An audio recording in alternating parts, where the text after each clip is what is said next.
Good afternoon, everyone. Welcome to the Elephant Challenge. As you may have seen, I am not Pace. So my name is Carly Grunman. For those of you guys that don't know me, I usually help in the backstage. I'm a SubTo student, Gator student. I work with Pace, and he asked me if I could start the meeting. So don't worry, Pace will be here. But I wanted to get started for you guys and welcome you guys into the Elephant Challenge. How many of you guys have been to an Elephant Challenge before now? Let me know in the chat. Look at all these people in here. Eddie says no. You guys, this is one of the first ones for you guys. We got some newbies here. Okay, so that's good to know. We started the Elephant Challenge, I think, almost 3 years ago, as Pace was telling you guys before. How many of you guys have been here in the last 2 days? That's what I want to know. Have you guys watched the replay? Okay, there's some people that are saying no. There's some people that are saying, yes, I was here. We are on, okay, signed up a week ago. I've been here all 3 days. It's going by so fast. Third day, first challenge. Welcome, Lori Burke. Okay. So what have you guys learned so far? There's a few people that are like, no, this is my third day. So if you are hopping in on day number 3, which is today, you guys, it's like hopping into like the 5th grade, after and like skipping, kindergarten to 4th grade. So where are the replays? I think the team is sending them out. Have you guys gotten the replays? Let me know in the chat. Have you guys gotten the replays the last 2 days? Lots of no's. Well, that's not good. It's hard to catch up when there's no replays. I'll reach out to the team and see if we can get some replays out there.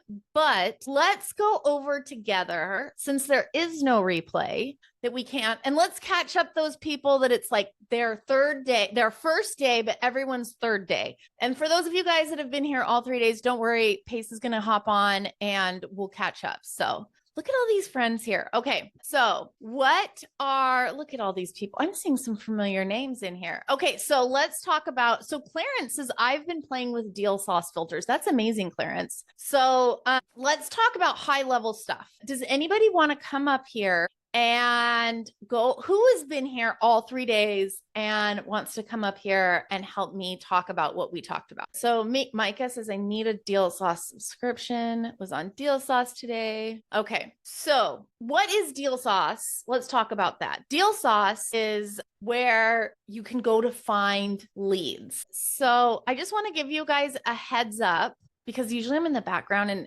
I'm doing this, but pro tip, please do not put links in here if it's for your own stuff. We don't want to use Pace's stuff to promote your own stuff or to make money in the chat. If you could kindly, if you want to help people and network, go to town on that. But let's not spam the chat with contact information and affiliate links. But okay, so let's get started. Let's go over. So the biggest thing when newbies start is they say, and I help a lot of newbies get their first deal, and they don't know what they're saying, but they say, I have a deal. When what a deal to somebody that's doing a lot of deals means, I have someone that's ready to go, negotiated the terms, they are ready to sell and sell to us. And so that's a deal. Deals like they're ready to go. So before a deal, we have a prospect and a suspect. So I think that's flip-flopped. So let's go. Thank you, Michael Long in the chat for the win, being like, giving me, okay, everything. So it's suspect, prospect, lead, deal, contract, right? So how many of you guys know what is what? Thanks. Let's go back to the talk. Suspect means I feel like this person, I suspect this person might be interested in selling their house to me. And look, Jacob McGinnis, he knows, says suspect first, then prospect means you see some potential, but maybe you haven't talked to them yet. Absolutely. So you suspect that they might be willing to sell. You don't know anything else. A prospects is you find out, like Pace talked about pre-foreclosures yesterday, or the first day. And what pre-foreclosure means is they have not paid their bills. So the bank is coming after them and being like, hey, if you don't start paying your bills, we are going to foreclose on you and we're going to take your house back and you're going to be out on the street. So that is a highly motivated person because there is a foreclosure date, meaning the bank is coming to take their house away. So they have a small period of time. There's a lot of motivation there, or pain, as you might heard Pace call it pain or motivation. So they have a lot of motivation. So that's someone versus someone you might suspect them, and then they could be a prospect because you know they're going through. Oh, look at Miranda Clark's got a good one on there. Miranda, can I bring you up, Miranda? You got some good ones. So Miranda says, they may want to sell as a suspect, a prospect. I like how she did this, called them and you've gotten information and facts and they're okay with an offer. That's amazing. So they're not a lead yet. A lead is after you've called and they're open to an offer and negotiation. And you're like, well, Mr. Seller, I know that you want to be very tactful and build rapport, but you say, I know that you might, let me help you out. I want to help you in this situation. And you say, I'm willing to buy this house from you. Are you open to talking numbers and an offer with me? And that time they say, yes, just help me. I'm highly motivated. I don't want to go into foreclosure. When they're going to foreclosure, it goes on their credit report. Then they're going to have a hard time finding an apartment or another house. So they're open to an offer and up for negotiation. That is a lead, right? And then when you have a deal, they're like, all right, Mr. Seller or Miss Seller, I'll buy your house for you. I'm going to seller finance it and I'll catch you up on your past delinquencies. Naima says, Pace was saying a deal is always good because it's underpriced and that's what makes a deal. A contract is. Okay, so how many of you guys have questions? Raise your hand if you guys have any questions, or I'm still not understanding what you're talking about. Do you guys let me see if there's any hands up. Gloria Scott, let me pull you guys up. We got a few hands. It's just not pulling up on my side. Let me get it right here. There we go. It's hiding. Okay. You guys, Pace makes this look so easy doing these backstage. Okay, Su Young, I hope I'm not butchering your name. Su Young, are you there? You got your hand raised. Yes. Hey, how are you? Hi, how are you? I am great. I'm in my dorm right now. Good. What's your question? So I understand most of the things about prospect, suspect, prospect, lead, contract, and deals, right? But my question might be a little out of topic. I like to give you a background about me. I'm an international student. I'm not from America, so I don't have a citizenship yet. So okay. Which means I'm not allowed to make passive incomes and everything. But I'm allowed to make passive income, but not active income. I cannot manage anything actively. This is the question. If I have a lot of prospects and few leads, how do I tackle them as a F1 student? How do I structure a deal in such a way that it's in an F1 regulatory status, or it is okay in F1 status for me to say it's a passive income? Right. So I am not well versed on how you can, as a student, how you can and cannot make money. So I would talk with someone that is better versed in that. However, whether it's you or whether someone is, they can earn active or passive income, I think the best way to go is get in the free Facebook group. All of us SubTo students are in there. We want to help you. So all you need to do, you don't have to have your own LLC. LLC is like how our business is. You don't have to have your own. What you can do is you can come to somebody that has experience, maybe a Pace, maybe someone. Put in the chat if you guys are a SubTo student. Write me in the chat.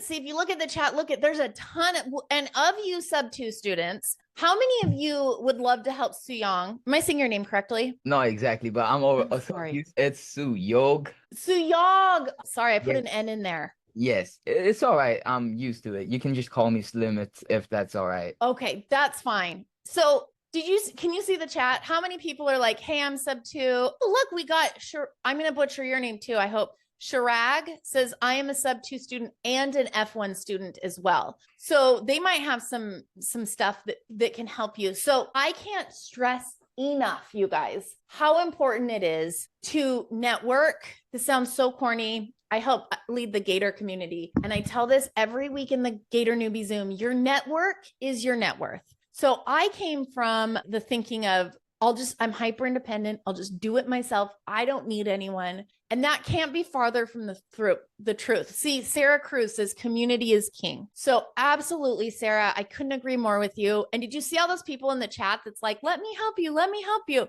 So what you can do in the meantime is start learning. All you can do is just soak up in the information.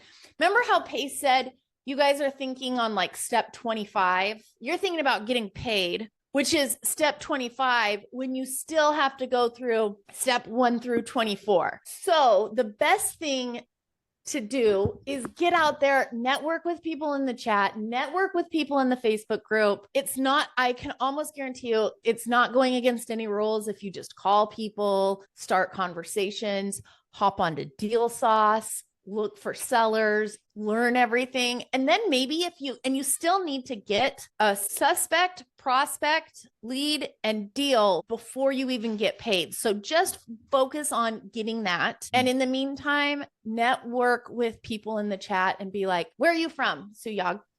Where are you living? I mean, right now I'm living in Texas, to be specific, in Wichita Falls, but I'm from Nepal. Nice. So, what you can do, and you know what? You don't have to work with someone in Texas at all. Like, so I see someone being like, who's from this place? Who's from this place?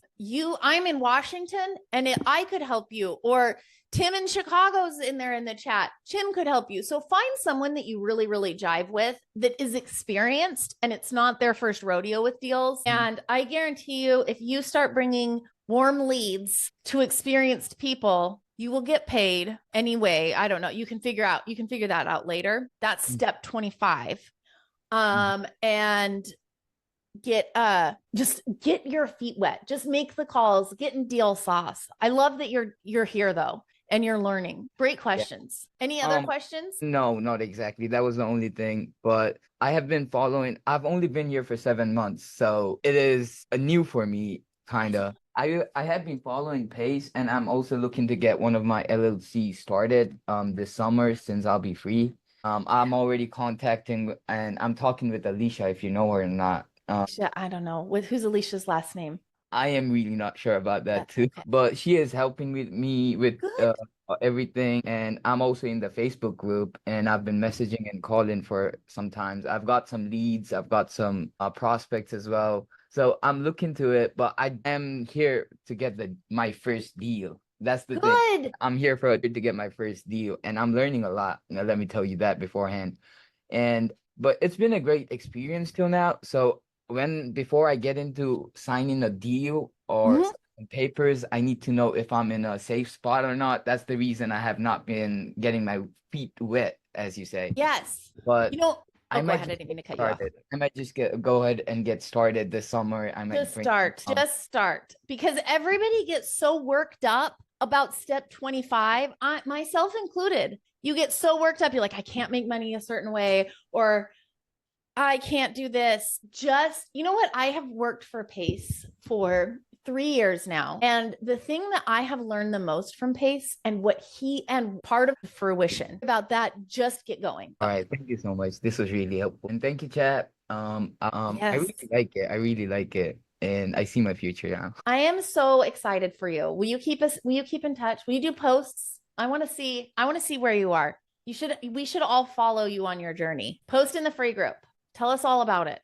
Do you have access to the free group? Go to Facebook. Yes, I do have access to the free group, and I'll be posting this summer. I want my first post to be kind of big, just not big for a lot of people, but big for me. It's huge. You're doing amazing things. So I can't wait to see you. All right. At the end of the summer, I want to see what you're doing. I want to see all these deals. Look at all these happy faces in the chat. Look at all those party hats going. Barb is right. She says, this is the beginning of an amazing journey. And you know what's even cooler is, if you don't mind, I encourage, this was a hard thing for me too, is putting yourself out there on social media. Do you have a social media we can all follow you on? Do you have an Instagram or something? Yes. I'll drop it in the chat. Drop it in the chat. And we all want to watch you just kill it. go live and watch yourself or like make calls and what you're doing. Would you guys go watch that?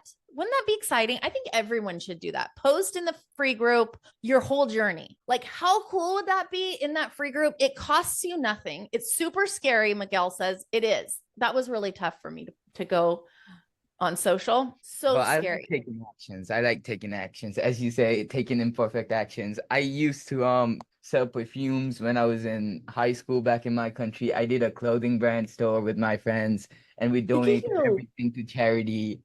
Um Oh, that's amazing. yeah, Look, because we didn't have anything that was really necessary for us. And then we used to see all these people in road, especially in Nepal, there's a lot of homeless people begging in the street, and especially yeah. old folks and old age homes, and which is not really taken care of. So we wanted to give them at least some part and do some good deeds if possible. It was really great.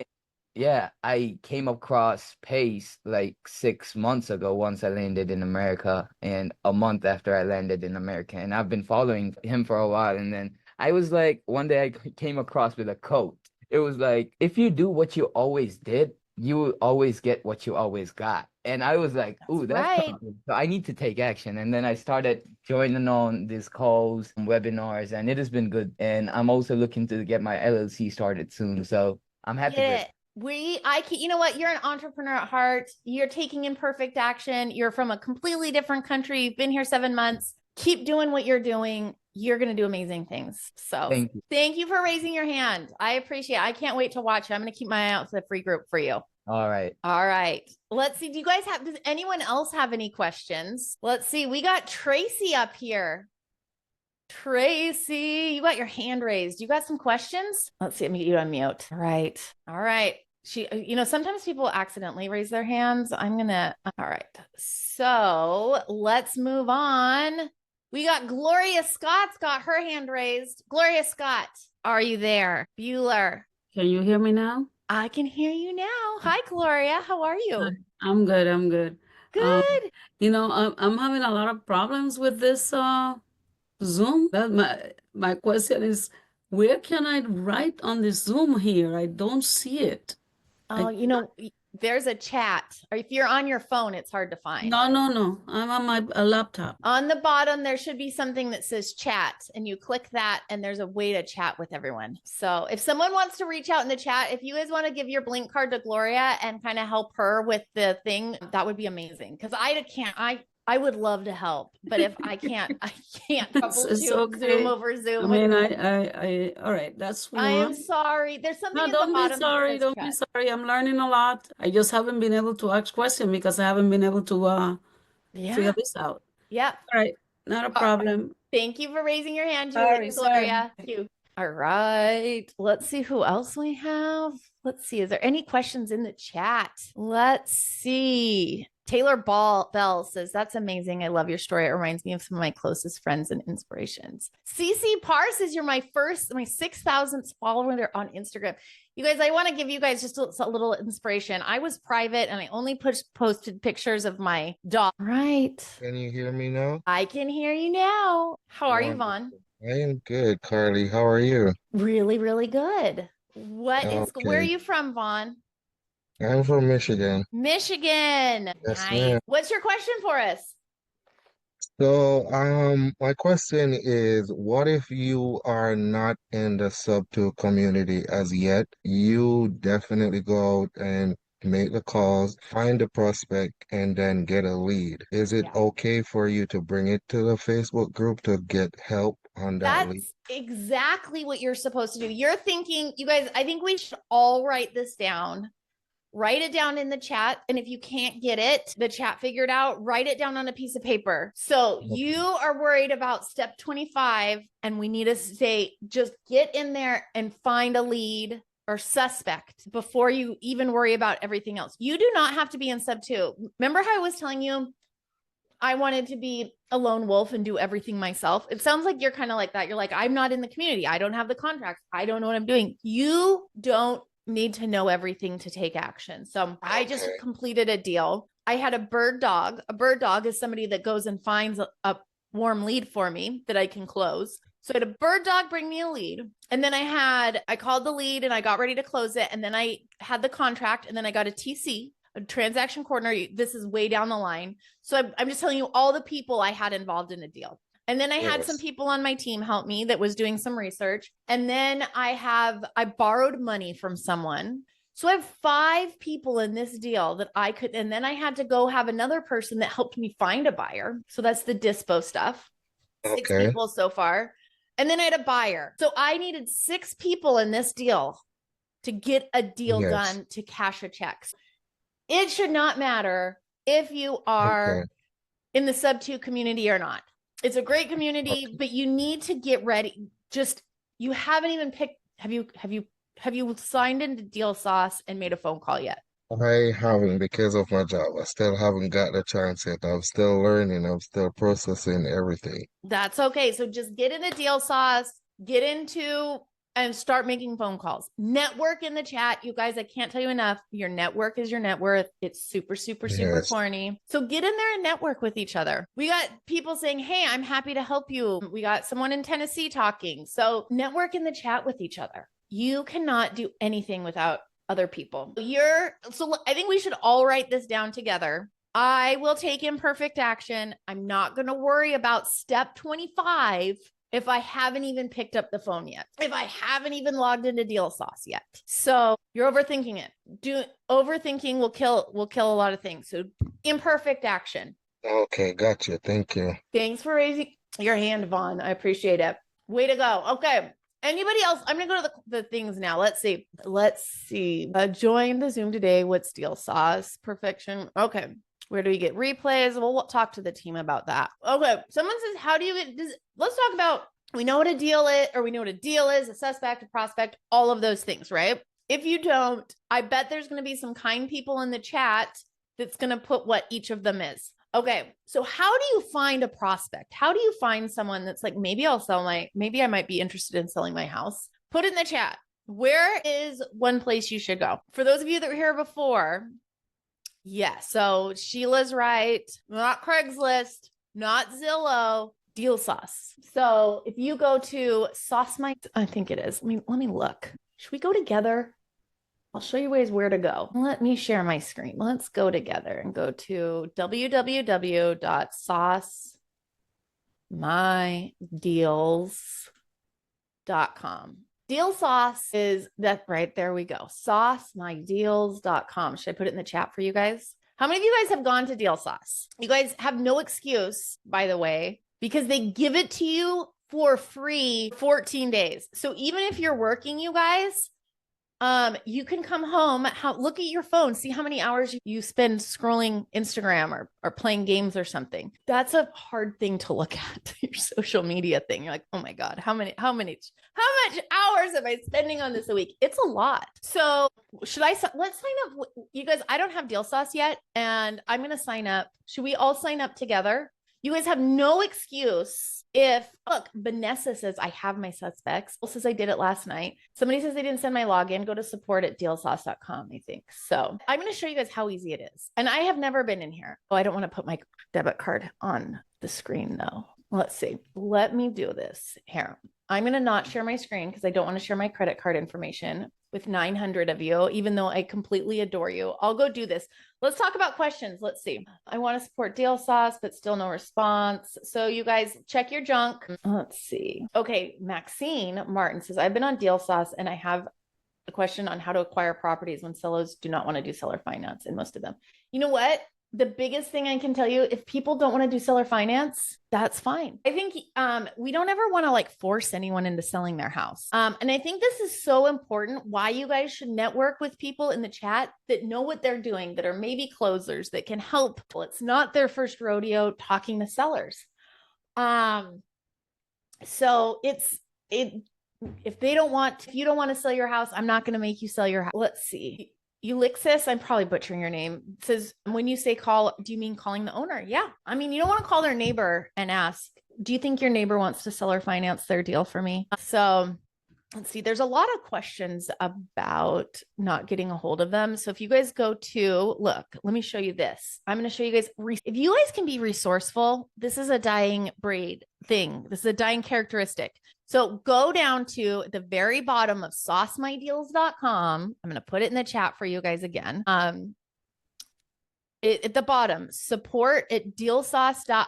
Okay, so this is how you guys get deal sauce. There should be no excuse. You have no excuse. What's your excuse? If it's a money thing, it's 14 days for free. We'll go through later and show you guys how to use it. All you're going through is like looking for things. I haven't used Deal Sauce yet. Don't tell Pace I said that. But I was watching them and it looks so clean. And it looks like somebody else set up there. It looks so easy to use. Someone says, they just replaced PropStream with it. So, it is, how many of you guys have used it before?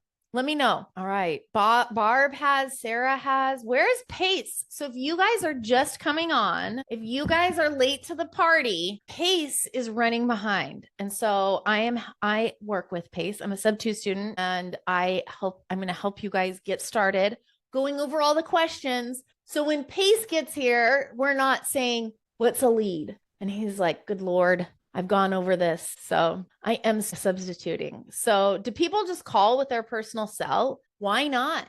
You guys are overthinking it. Tristan's overthinking it. Do I call with my cell? What is the worst that's going to happen? They're not going to track you or anything. Call with your cell. You don't need a special number. You could probably even go to Google Voice if you don't want to use your own phone number, if there's something about that. So don't overthink it. That's like the number one. Don't do it by yourself. Do not overthink it. How do I pick a market? That's a great question, Vitali. That is a fabulous question. So there's a lot of different theories on that. It does not start. Now, how many of you guys are say me if you are inexperienced and you're a newbie? Say newbie in the chat if you're a newbie. Me, newbie. There we go.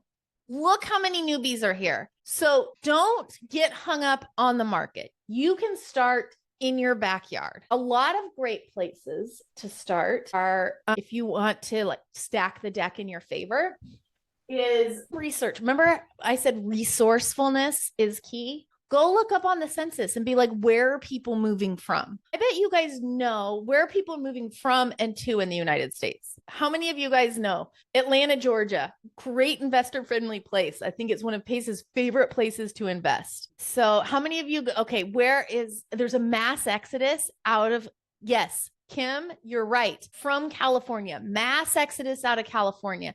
Now it's not going to hurt you guys if let's say you live in LA, Van Nuys, you want to call there, just start to practice, because I can tell you your first call, I don't want to rain on anyone's parade, but I have a feeling your first call is not going to result in a check. You're going to learn along the way, take imperfect action and work with people, and you're going to learn and learn, and you're going to stumble and you're going to be just fine. So California.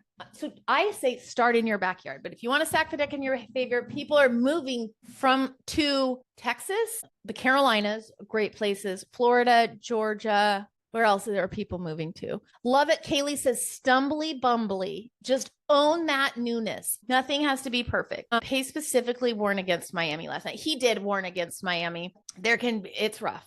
There's places. Arizona, Charisse, great place. Montana's a great place. Miami does not equal Florida, David says. Touche. Miami is in Florida. That's absolutely right. So great question. So if I want to stack the deck in my favor, I'm going to do some research on the Googler, and I'm going to say, where is everyone moving from or to? Another thing that I learned in one of the first elephant challenges that's always helped me is think of who is your end buyer? I probably shouldn't say that because I told you don't think with the end in mind. Just go. Investor-friendly states usually are red states. It has nothing to do with political. Blue states is just a lot of red tape, blue tape, whatever. High taxes, high cost of living. It's just not as investor-friendly.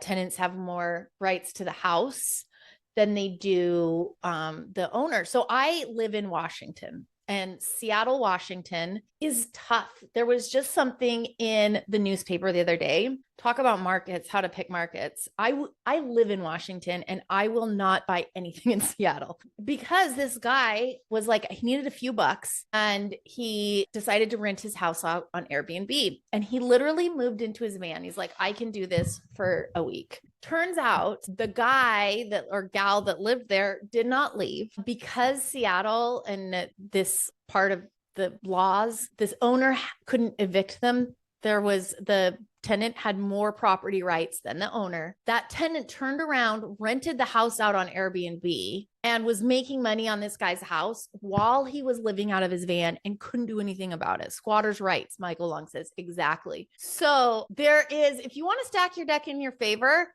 you want to go where there's more landlord rights and it's investor friendly states, lower taxes. Usually it's just usually red states. It's not a political statement at all. So everyone's like, that's crazy. It's so wild. You guys, that happened in California too. So you just have to be like, if you want to stack the deck in your favor, start doing some research like that. But really, you guys, the biggest thing is make that first phone call, whether it's in Fargo, North Dakota or Miami, which you don't really want to go to, but make that phone call. You guys are overthinking it. Go to Deal Sauce, make a phone call. You could throw a dart on the map and just make that phone call to take imperfect action. So great questions, Vitali. I love that you asked that question. Any other questions? Yes, Sandy Lynn says pick anywhere just to practice. Let's see. Any other questions?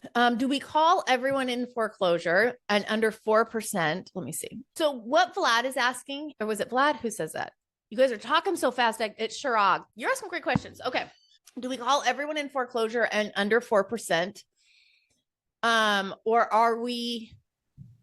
Or we find the right suspect somehow. So you're stacking your deck in the favor when you're calling a foreclosure list, because remember we were talking about foreclosures, how they have a set date. The bank's like, pay us or you get out. You have all these itches and these splotches in my face. And so they are highly motivated and there's a deadline where they're like, I got to figure my problem out. So foreclosure, they're going to probably move a lot quicker and they have motivation or pain to move. And it's always good to come as like coming to help someone, coming from that angle. So Shirag said under 4%, he or she's referring to the interest rate. That is something investors like, because what are interest rates right now for houses? Do you guys know? I don't even know because we do so much SubTo. Let's Google it together. So let's see. If you go to mortgage interest rates today, boom, what are they? Give me something. Usually they give it to you right up here at the top. They just want to give me the news. Let's go to bank rate. All right, Tristan's got it in there for us. 6 to 7%, 6.2 to 7, says Sina. I can't get it. Anyways, so 4% is pretty darn good. So is it better to choose a low equity or a high equity property? You know what? You guys are at the end. Just pick someone. There's nothing wrong with low equity or high equity. High equity means it's going to be a seller finance deal. Low equity means it's going to be a SubTo deal. But that's down the road, and we're not getting into that. So it doesn't matter if they have 50% equity. Just make the dang call. Who has Deal Sauce? Let me see if I can get it up here. Let me, you know what? Let me log in and get Deal Sauce. Let me put my stuff in here. Go to saucemydeals.com. I'm going to put my stuff in. I got 20 questions, but never any answers. Tracy says, I called on you, I think, Tracy, didn't I? And you didn't say anything? Okay. Let's see. Tracy, is your hand raised? Tracy with 20 questions. Let me see if I can find you. All right. Tracy, are you there? Tracy. I unmuted. Can you hear me? You're here. Hi, Tracy. I could not find the way to unmute. Here, I'm going to try something. Hold on. You're going to have a question that says, can I just say yes to this? I'm going to try to bring you on the screen. Okay. Let's see if it works. Do you have your camera on, Tracy? I'm not sure. This is a new phone to me and I'm just stuck because that's all I got right now. I'm technologically challenged this week for some reason. So that's okay. That's okay. If you don't see it, that's fine. All right, Tracy, give me question number 1 of 20. My first question was, no, yeah, I've heard I don't know if it's an op talk or not, but when we first started doing this and we make the call, whether we have an LLC doesn't matter, correct? It does, no matter what. You're overthinking it. It's good if you're doing 20 deals a month, you should have an LLC. If you're learning, just make the call. Don't Okay, overthink the LLC. Okay, so I sat last time with the deal sauce and I was trying to do the things, but since I'm stuck on my phone, I feel like maybe all of the options are not available to me on the phone. Is that, if that's true or not? Because I couldn't find some of the filters that we had discussed in class. So, Yes. and I was, No matter so what website you're on, the mobile version is not going to be as great as the desktop version. okay, so I'm just gonna go to the library then later because I think that's it. It was very frustrating. I figured that was the problem, Oh, but I'm yeah. just kind of stuck with what I've got now. So now they were just talking about the equity and all that stuff. But so I find somebody that I think I should I do a filter and I find something I think is plus. I can just call them and start talking to them like Pace does. Can you give us like the first the 5 most pertinent questions that we need to not necessarily come out and ask really boom, boom, boom, but to, lead into the conversation. But the first, most 5 pertinent things that information that we should have from the seller. So it depends on the list you're calling, I'm thinking but about doing foreclosures. So for the most part, the 4 pillars, Joshua Jones put that in there. Does anybody know, if you guys know the 4 pillars? I think I have that written down. The 4 reasons why a seller, is that one? It's, so the reasons, like the 4 pillars are motivation. Are they motivated to sell? Is that what? No, but I mean, I'm talking about the actual information that you need to ask. This is it. You've got a list, and they have pain because they're in foreclosure, et cetera. But the specific, like, what are they paying for? What is their payment? I know that I'm already going to know most of that from the list in Deal Sauce, but we're not supposed to come out and say that we know all the information. We're supposed to be making rapport with these people. So what would I specifically try to find out? The 4 things: motivation, condition, timeline, and price, are the things that you need. Those are the 4 pillars, and that's exactly what you need to find. Okay, so even though I probably already know it, I'm still gonna try and just find a way to nonchalantly just ask in a conversation, having the conversation with the seller, ask them those types of things, those 4 things. Let's do a role play. You be the seller, and I'll call. So and tell me what you think. Okay, so ring, ring, ring. Say hello. Hi, hello. Hi, Tracy. You're in foreclosure. Will you sell me your house? Yeah, I'd love to. Okay, so that's like, holy smokes. But that's abrupt. I mean, that's what I mean. You're gonna talk with them. You're just build rapport and just have a conversation. So you're gonna you want that information from them, but you're not gonna come out like that to do it. No. So let's try it again. Okay. Ring, ring, ring. Hello. Hi. Can I please speak with Tracy? If you're talking to her. Tracy, how are you? My name is Carly Grunman. How you doing today? I'm doing good, and you? Good. It's a beautiful day out here. We got sunshine. It's amazing, and I am so happy. Do you have a few minutes to talk? I sure do. What about? So I am a local investor, and I drove by your house the other day, and I thought it was such a beautiful house, and it's something I'd be interested in.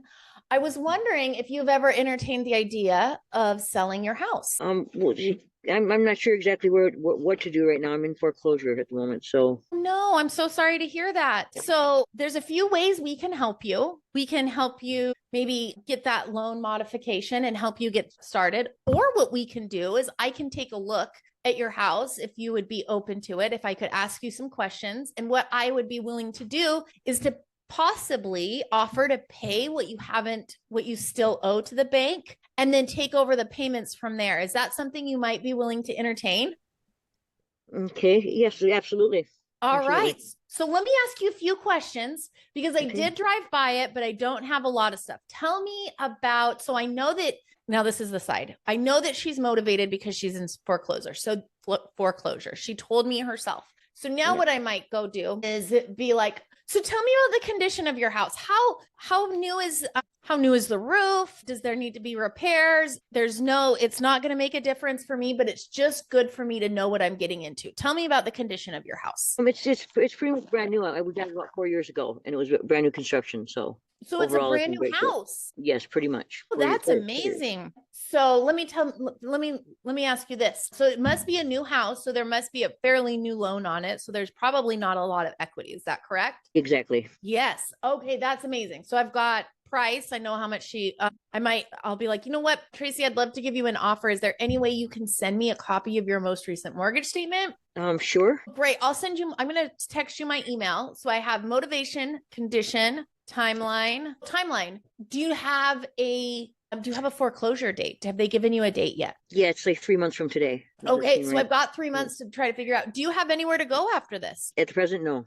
Okay, we can maybe help you find a place too. Okay. So So that was really easy, you guys. That was like that was a pretty easy one. But did you hear how I made small talk and I'm like, how you doing today, Tracy? You know, it's a nice day out here. I didn't go like, hi, Tracy. I know you're in foreclosure. Sell your house to me. We sell or finance your house. So I built rapport and I kind of got all of the 4 pillars on there, just the basics. And all you really need to do is what's really, really what I tell people to do is just get to the point and be like, hey, like if they start asking questions where you're like, oh no, I have no idea what the answers are to this. And you're fumbly bumbly, like who said that? Fumbly bumbly. I love that. If you're like that, then just be like, you know what? I'm just making the phone call. My boss or my partner, they can really explain that better. Can I grab do you mind if I pass your phone number off to my partner? Okay, no, the answers and that I then gave, you don't have to sound like you don't know what you're doing. yeah, or I don't think that it's a bad thing to necessarily say that you are new to this and you do have a partner. So admitting that is not a bad thing, I don't think. I do that all the as long as time. you- I know what I'm doing, and I But do it now, to buy the time. answers that I gave you, how much different from the answers I gave would the standard answers be from somebody in that situation in the foreclosure when you're making that call? What I said is that pretty normal, or is it more urgent kind of things usually? You know, people with foreclosures, everyone's calling them because everyone knows them money. So it can be a little bit, it's Stressful. very rarely that easy, but it has happened before. I've closed a deal and I'm like, oh my God, I didn't have to work for it. What's happening here? Like they were just like, yeah, send me the contract. And I was like, I don't know what to do with myself. It does happen, but all you're doing is it's a human talking to a human, you know, and how you can set yourself apart, especially from the pre-foreclosures, is just be a human and be like, how are you, Tracy? What's going on? You have any kids? You know, just like, what's going on? Because so many people are calling and being like, you owe me money. I want to buy your house. You know, just be a human to another human and be kind. Like it's that simple. Find the bunnies. Somebody else is already calling them and wanting to. Are you talking about other people just like in my situation, like me, another person like me from another company or something, or are we talking realtors or who else would be No, I'm calling talking like the sellers. Just be a person. So if I called you, Tracy, and you're a seller and you're in foreclosure, just like, how you doing? Just be a nice person. Have you heard? I love that David said in the bunnies. How many of you put a 2 in the chat if you don't know what that means? Find the bunnies. Do you guys know what that means? I remember Paige saying something. I don't remember what it was. So okay, there's a lot of no's in there. So let me give you an example because it's not always easy like that. So I love this story. So if you don't know, the SubTo symbol is this. And a lot of people are like, peace sign. It's bunny ears. And I'm going to tell you the story of the bunnies. So Peg Mullen says, I love the bunny story. It's great. So Pace is a brand new little baby investor. He doesn't know what he's doing. He's got this, what was her name? Was it not Elaine? I can't remember her name. Took him under her wing. And he's like, I don't know what I'm doing. And so he goes and he knocks on this lady's door and he's like, you want to sell your house to me? And the lady's like, Bethany, thank you, Kaz. It was Bethany. Thank you, guys. Bethany is out there helping him. It's like one of those, where I tell you guys to network and find somebody to help you. Find someone that's a few steps of you. So he sent her to that. He went to the house and he said, hey, are you interested in selling the house? And she's like, yes, for, I don't know, like $450,000. He's like, shoot, I can't do $450,000. He goes back to Bethany and Bethany's like, we can only do 400.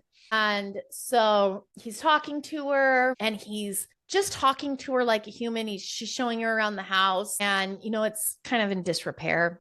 I remember him saying that the sliding glass door was one of those heavy sliding glass doors and it was like catching and, you know, those really old heavy ones. And most people will come look at the house and be like, oh, it's a piece of crap door. Or, oh, this is falling apart. And just like thinking they're looking for dollar signs. And Pace is just out there and he's like, oh, this is great. You know, and she's like, well, I want this much. And he's like, I can't do that.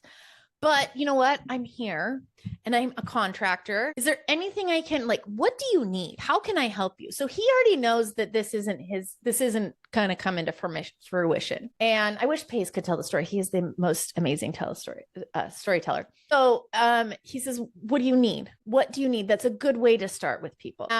Yeah, that's right. Jody Little says, I'm not your buyer. That's right, Jody. He says, I'm not your buyer, but what I can do is, what do you need help with? You got a lot going on. You looks like you're ready, trying to move out. Lots are going, can I help you with anything? And she's like, well, I'm not going to buy the house from you. And he's like, no, I know. I'm not doing this to try to, what those kind of bunnies are. And they're like this big and they have big mental Flemish, maybe.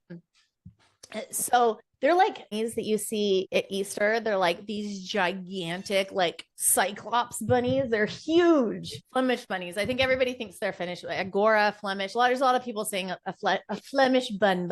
I love that. My daughter calls them buns too. Emmanuel says they eat like horses. They're prehistoric. So they're huge. It's not this little bunny that you can just like put in the passenger seat and maybe find a home for it. She's like, I have these 10 bunnies and I need them gone. Like I can't. And so Paige is like, I got you. And he calls his mom Corolla, if you ever hear him talk about a mom, the nicest lady ever. She shows up. He calls her mom and is like, hey, can you help me find a home for these bunnies? She's like, sure. Shows up, he says, in a truck he has never seen before. Like it's not their truck. It's like this big, huge red truck. And there's some cages in the back. And his mom just rolls up to the house 10 minutes later and is like, I got you. Where's the bunny? And the lady is like, you've got to be kidding me. I can't pay you for this. And he's like, I'm not trying to get paid. I'm not trying to talk you into selling their house. I'm just trying to help you. And so Pace and his mom load up these 10 gigantic bunnies and off they go.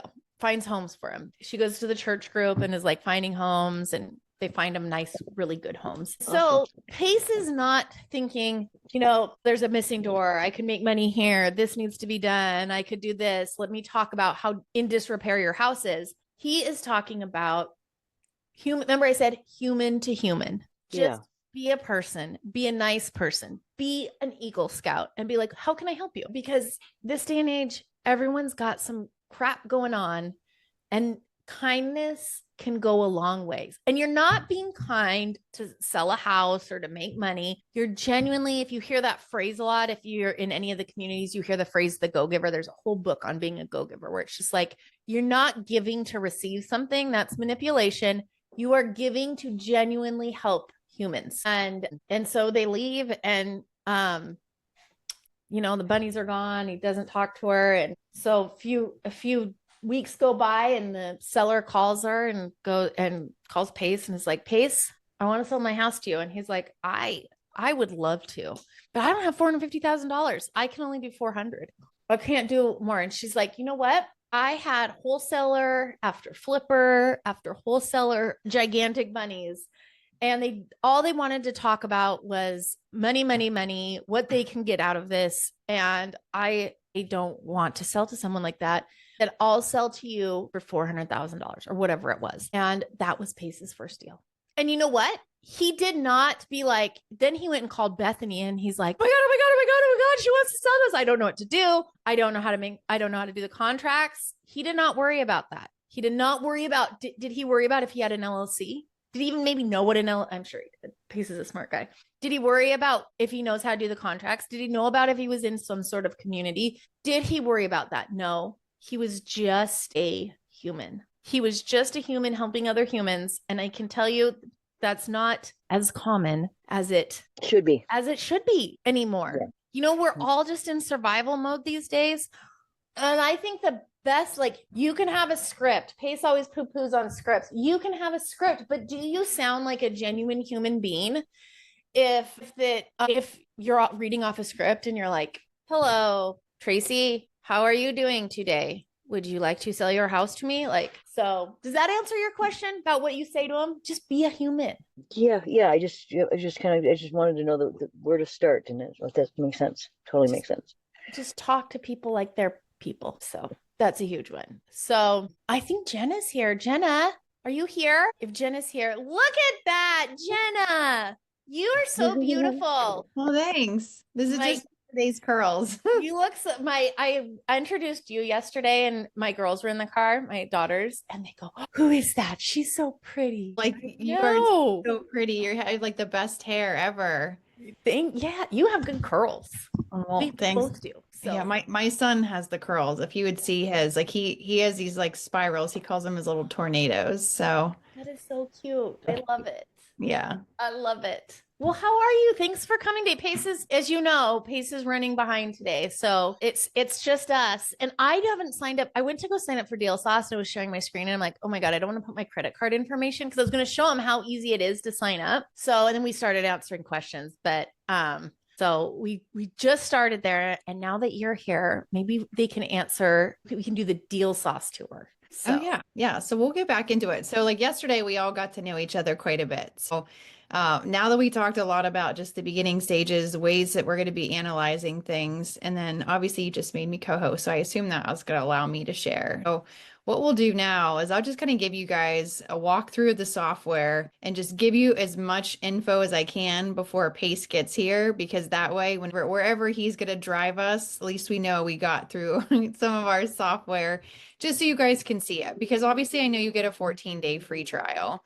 And I know that you guys will get to play with it, but just give me some time just to give you just a quick rundown of what it looks like, how you're going to want to use it, how we can play with it. And I actually wanted to show you guys something that we didn't even talk about at all yesterday. And I'm not sure how much time we're going to have to talk about it. So I'm going to just spill it to you guys. If you're somebody that I did not get a chance to meet yesterday, I'm Jenna Hoover, and I have the privilege of being able to hang out with you guys over these last couple of days and just give you a walkthrough of our Deal Sauce software. Our software is going to be a super cool, all-inclusive place where we can come to find our different motivated sellers. But just like you guys, I am a real estate investor. So I'm out there in the trenches just like you for the last 12 years. So I do wholesaling and rehabbing and rental properties and commercial, and I'm also an agent. So I'll be giving you guys just some cool info just from multiple points of view. But one of the things that I wanted to show you guys, and this is something that we did not have a chance to talk about, and one of the sexiest tools that we'll probably ever really get into in regards to the software, something that sets it totally apart from everything else out there, is our artificial intelligence technology that we are incorporating into it,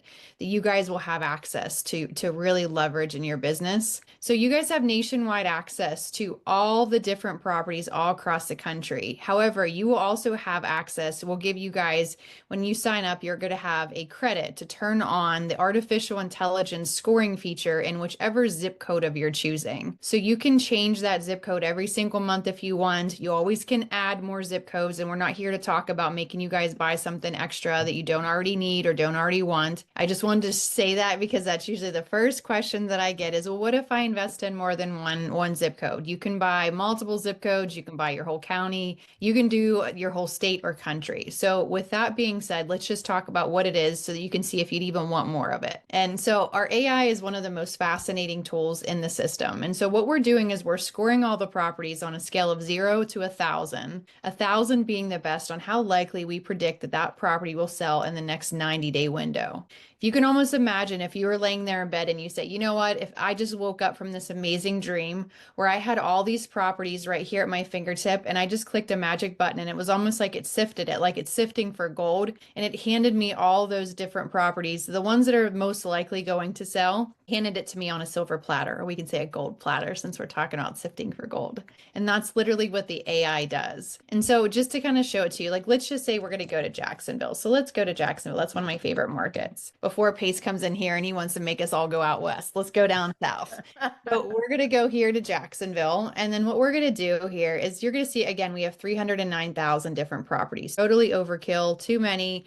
And not all these people want to sell. Now, if we go into our filter section, this is where you guys remember we were playing a lot yesterday with our lead types. So we were coming in here, we were selecting all of our different types of leads. And this is where we are doing a lot of different things. But the second thing on our list right here is our sellability score. This is our AI technology, our artificial or you know, our like, I mean, this is, so let me just step back here for a second. Like, we all hear so much talk about AI. Like, we all hear, because we're in such a data friendly, data heavy world. And so just to understand a little bit about what AI is, just because you hear so much talk about it, what we've done as a company is we have purchased over 40 years worth of real estate sales information. So if you can imagine, every property that has ever sold in the country since the 1980s until now, we own all of the data on every seller, and we're talking billions of data points. We're talking like their finances. We're talking about how before they sold the property, how much money were they making, what cars were they driving, what magazines did they subscribe to.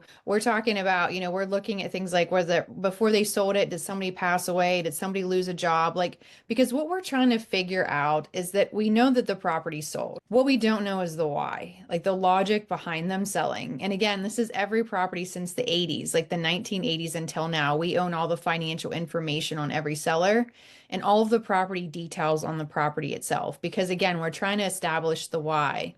And once we do that, once we can understand the behavior patterns of people of the past, then what we can do is we can predict the future behavior patterns of people moving forward. And so we take all this data, we put it into our genetic algorithm that we had custom created for us by somebody who used to work at NASA. And then we cross-reference and we look for correlations and similarities and trends with all the current people. And so what we do on that is based on all that information, we score these properties on a scale of 0 to 1,000 being the best, on how likely we predict in the next 90-day time frame that these properties will sell in one of 3 different ways. The first way is going to be retail. This is pretty self-explanatory, mainly more towards an MLS, a list price, if it was listed with a real estate agent. The second one here, this is rental. This is how likely we predict in the next 90 days that this property will sell, potentially a little bit below market value, but more towards a landlord buyer.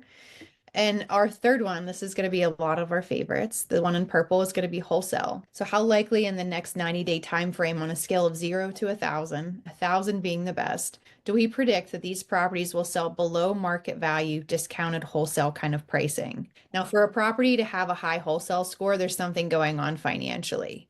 Now, of course, like when you call these people, not everybody's going to want to sell their property. A lot of them will have to sell their property eventually. But when we look at that, it could be something like right before, like we could see maybe, they're going through a divorce, or like I said, the main income generator passed away, or they're having their power shut off and we're able to recognize that. Their credit cards are in default. Their mortgage is behind, taxes are behind.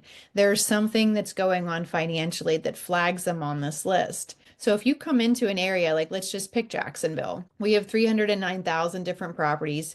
Actually, let's just be more granular. Like let's just pick a zip code, because if you guys just get access to one zip code, let's just play around with one zip code in Jacksonville. And so we have 6,700 different properties right here. And so what we're going to do is we're going to come in here, and that's great that we have 6,700. And one of the things that you'll notice is like when we were playing around with our list here yesterday and the day before briefly, this is where we could come in and we looked for low equity. We can come in here and look for pre-foreclosures and foreclosures. One of the things that's so cool about AI is we can focus solely just on AI.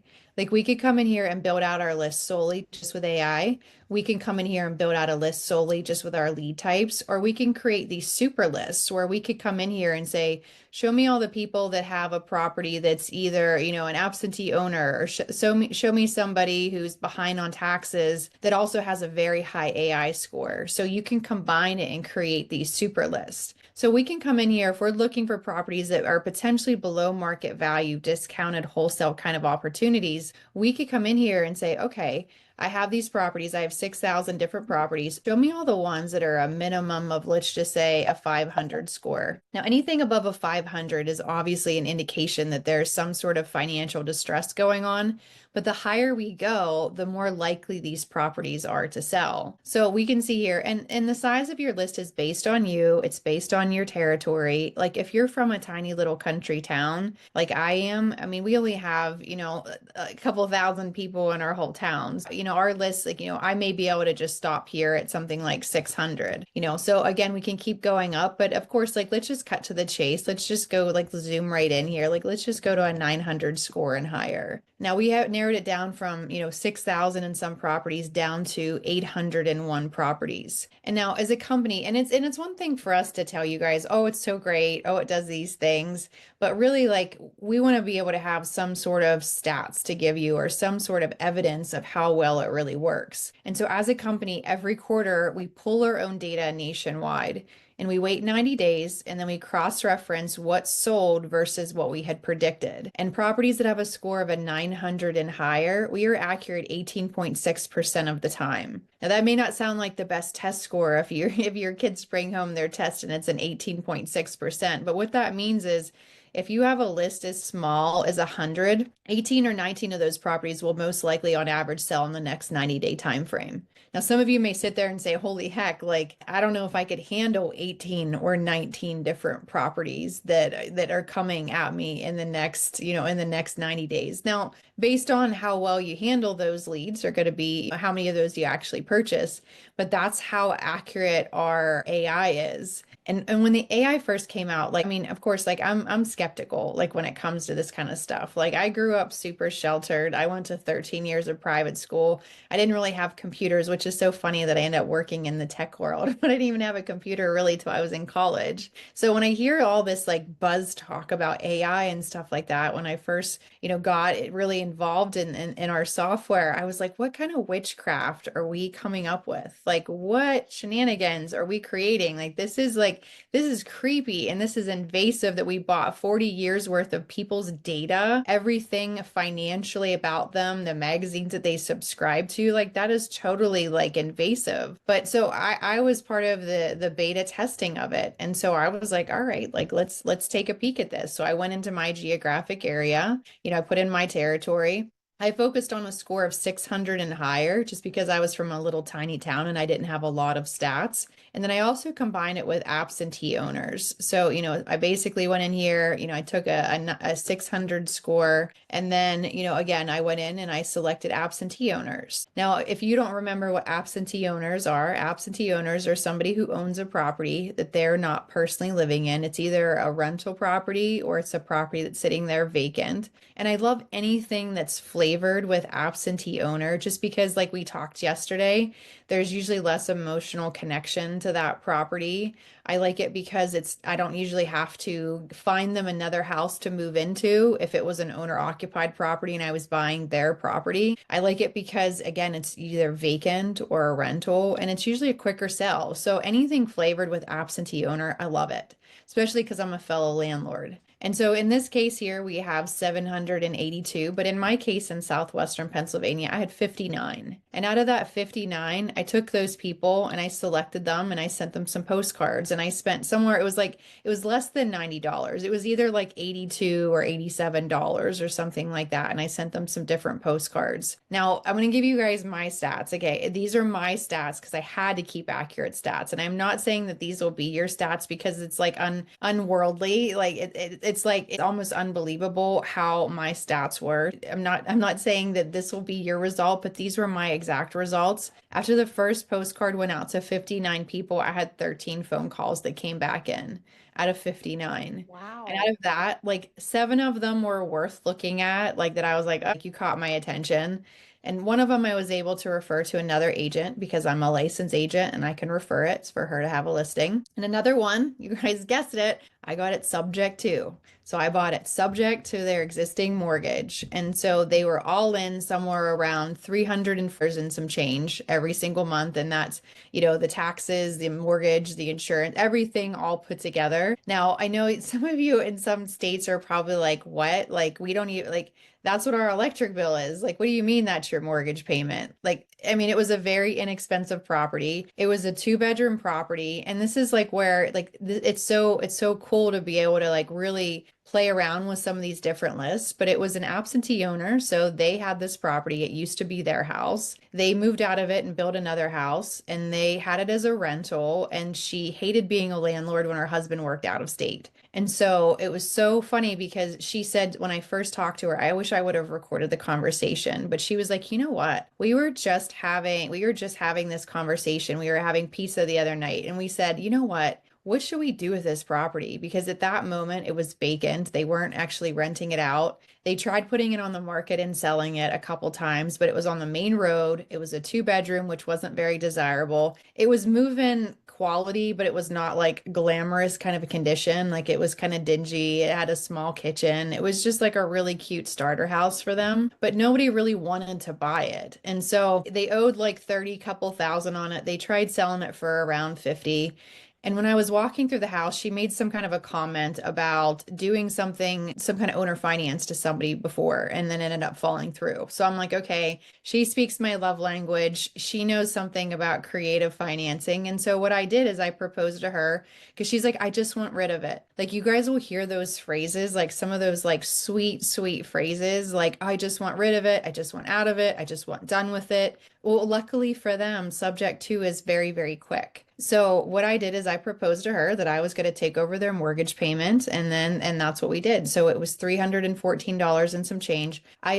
She put a tenant into it right away before I actually purchased it. And then I rented out every single month for $750. And then we were able to pull 20,000 out of it for like a refi last year. And so with that, I mean, we were making positive $400 almost, 300 and something dollars or 400 and something dollars every single month on a property that I spent 80 couple dollars on just to see if this witchcraft AI stuff worked. And so that's why I really encourage you guys, when you guys get into your accounts, you will get a credit. So when you log in, when you guys come in here, like, so you'll come in here, you'll put in your, wherever your geographic location is, wherever, but you'll see here in this filter section, when you click on sellability scores, right under where it has the numbers, you'll see that you have a credit for one AI zip code. And when you click on that, it's going to take you almost to like this little map, kind of like a mode. And then you'll put in the zip code that you feel that you're looking for. Now, if you're like, okay, well, I don't know what zip code to pick, you can always come back in here and put your geographic area is, look at some of those heat maps, get an idea of what some of those zip code price points, or you guys can always look, wherever Pace would teach you guys, if he teaches you guys to use Zillow or Trulia or realtor.com or different sites just to learn average price points in your market. But you just put in your zip code, you'll kind of redeem it. It almost looks like you're cashing it in. There's no cost, obviously, because you have a credit, and then it will be instantly applied to your account. Now, like a big question is can we change it? Like, yes, every single month.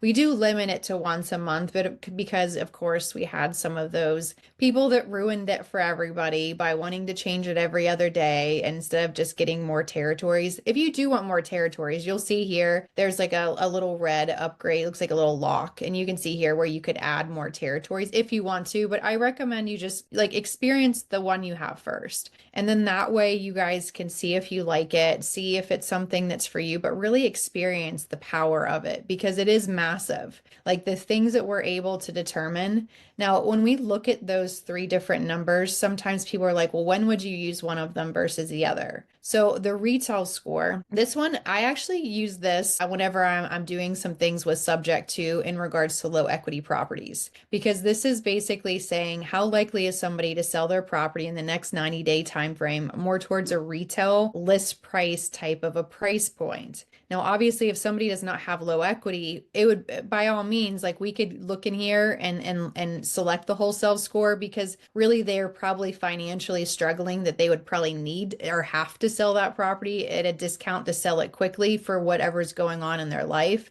However, they may not be able to because they have low equity in it. So you can kind of play around with both of these in regards to subject to, which also you'll be able to see here when you guys come in here to your geographic locations, you're going to see that there's also different quick searches built out for you. So you'll see here we have Jamil's, you'll see here you have Justin's, like you'll have, Pace's, like a lot of these different combinations, but you'll see here, some of them will be incorporating the AI. And the cool thing about these lists here is they're incorporating the AI. So even if you don't have the specific territories turned on that you're selecting, like let's say that I picked Jacksonville as one of my markets, but I wanted to see like I picked Phoenix and I clicked on one of these that are incorporating the AI, it will still allow you to pull in the AI stats, even though that's not one of your territories. So that's something that Pace did put in here for you guys, that whenever you select one of these built-in lists, it does incorporate the AI in addition to the AI the credit that you guys already get. But you'll see here, there's going to be different recommendations. These are like different recipes in our recipe cookbook that you guys have access to that you could come in here and start playing around with them.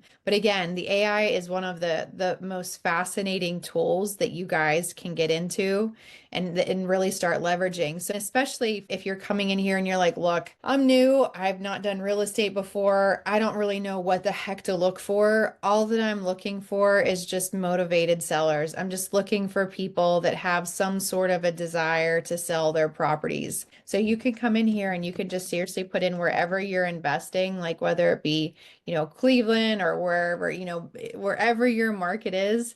Or, we could come in here if you want to do, let's see if I can remember. Let's do a 4, so I don't know any Cleveland zip codes. I forget all the Cleveland zip codes. So we'll just stick to Cleveland. So we'll just come in here and we'll just pick Cleveland. But when we come in here again, like we're going to see, 229,000 different properties that are in here. And so what we can do is we can just go onto those filters, come in here, whether it be the retail score, the rental score. This one is, and for it to have a score that's higher in this area, it indicates that the property is either currently a rental or it's in a market where there's a lot of rental activity. So it's going to be great for those of you who are looking for more turnkey opportunities, looking to build your portfolio. I mean, again, there's still great, awesome wholesale opportunities when it comes to that, because potentially we could do something creative. So I would say play around with all these different categories. And then obviously the wholesale, we talked about that one. This one is usually below market value. This one is, there's something going on with that person financially. So let's come in here. Let's go straight for it. Like, let's go to a 900 score. And let's see how many properties we get in the Cleveland area. So 8,000 different properties. Now, again, like the reason that this is nice if you're brand new is because really, when we look at these different lead types, like, of course, we can build these out. Like, we can target people that are behind on taxes. We can look at vacant properties. We can look at foreclosures, pre-foreclosures, all of these different scenarios. But also what we're doing here is we're just basically saying to the system, out of every single type of lead that's in the system, show me which ones are most likely to sell at a below market value, discounted wholesale kind of a price. And again, and sometimes you may say, I don't care if they own it free and clear. I don't care if they have a mortgage. I just want to be able to be connected with people that have a high likelihood to sell, because I don't want to spend a ton of money on marketing. I don't want to spend a ton of time on marketing. I just want to see the best of the best. Now, if your list is still high like this, like we still have 8,000 people, like that's a lot of people. Again, like we can come back here and like, let's just grab a zip code. So let's do, we'll just see if this zip code is good here. So 3. So let's see how many people are in this town here. So we can take this zip code here. Well, there's only 31 here. Not very many in this little zip code here. But again, in this situation, it's about quality over quantity all day long, because I don't know about you guys. Like, I would much rather contact a list of 31 people here, and that's a small tangible list. That's something that you can do after work one evening and actually feel like you're accomplishing something and actually talking to people that are the exact what we're looking for, versus calling thousands of different people. But if your list is too small like this, you can always come in here and you can adjust it. Like we can maybe say, okay, show me maybe 800 or higher, something like that, to get a little bit bigger. 58. This must be a tiny little area. Let's see if we can think of. So let me see if I can find another little Cleveland area that I typically invest in. Yeah, so like there's area here, 44102. Like you can see drastic difference. Like there's 706 people in this area. And again, like, we can come up here, we can keep it at a higher number. And then you also can combine it with something. Like you can say, okay, out of all those, I want the ones that are vacant at the same time. And again, it's just a different flavor of motivation. So we have 78 properties that are sitting there vacant, that there's something going on with that seller financially that's indicating to our system that they most likely need to sell in the next 3 months. And if so, it's going to be below market value based on what's going on with their finances. Now, some of these will be blatant. Like some of them will be obvious. Like obviously they're an absentee owner. Obviously it's a property that's sitting there vacant. We can see here they bought it in cash at one point, but then at some time they must have done some sort of they had some kind of a foreclosure scenario that was happening. But now so they must have bought it in cash, and then they must have done some refinances. However, they own it free and clear. They're also behind on taxes. Like sometimes when you look at these, you're like, okay, I could tell that there's something going on. Like this person, they're behind on taxes. Sometimes you can't. Sometimes there's no indication other than the AI score. Like some of this one here, like this one's upside down and vacant. Like this one has a deceased probate. Like some of them are obvious, but some of them are not. Like this one is blatant. Like this would be such a great opportunity here. Like they have low equity. They're in a pre-foreclosure scenario. They're behind on taxes. It's sitting there vacant. Obviously, it's something, it started the pre-foreclosure process, and which has made it to a zombie property. There's a judgment against it, a mechanic's lien, and list pendants. Like if that one isn't any more obvious that there's something going on with that person. And again, if this is your territory, this would be a fantastic zip code for us to target, and this would be a fantastic property to reach out to. Now, if we want to reach out to them, like this is where we could take this list. We talked about this yesterday, where we could skip trace these people. And so we're going to take them, we're going to select them up here into the My Lead section. And this is almost like your shopping cart. So from here, you have a couple different options. You could come in here, you can skip trace it, which is right here with our lead trace. So you could come in here for 10 cents a piece, and we would spend $7.80, a whopping $7.80 to get these people's contact information. We also could come in here, we could direct mail them if you wanted to.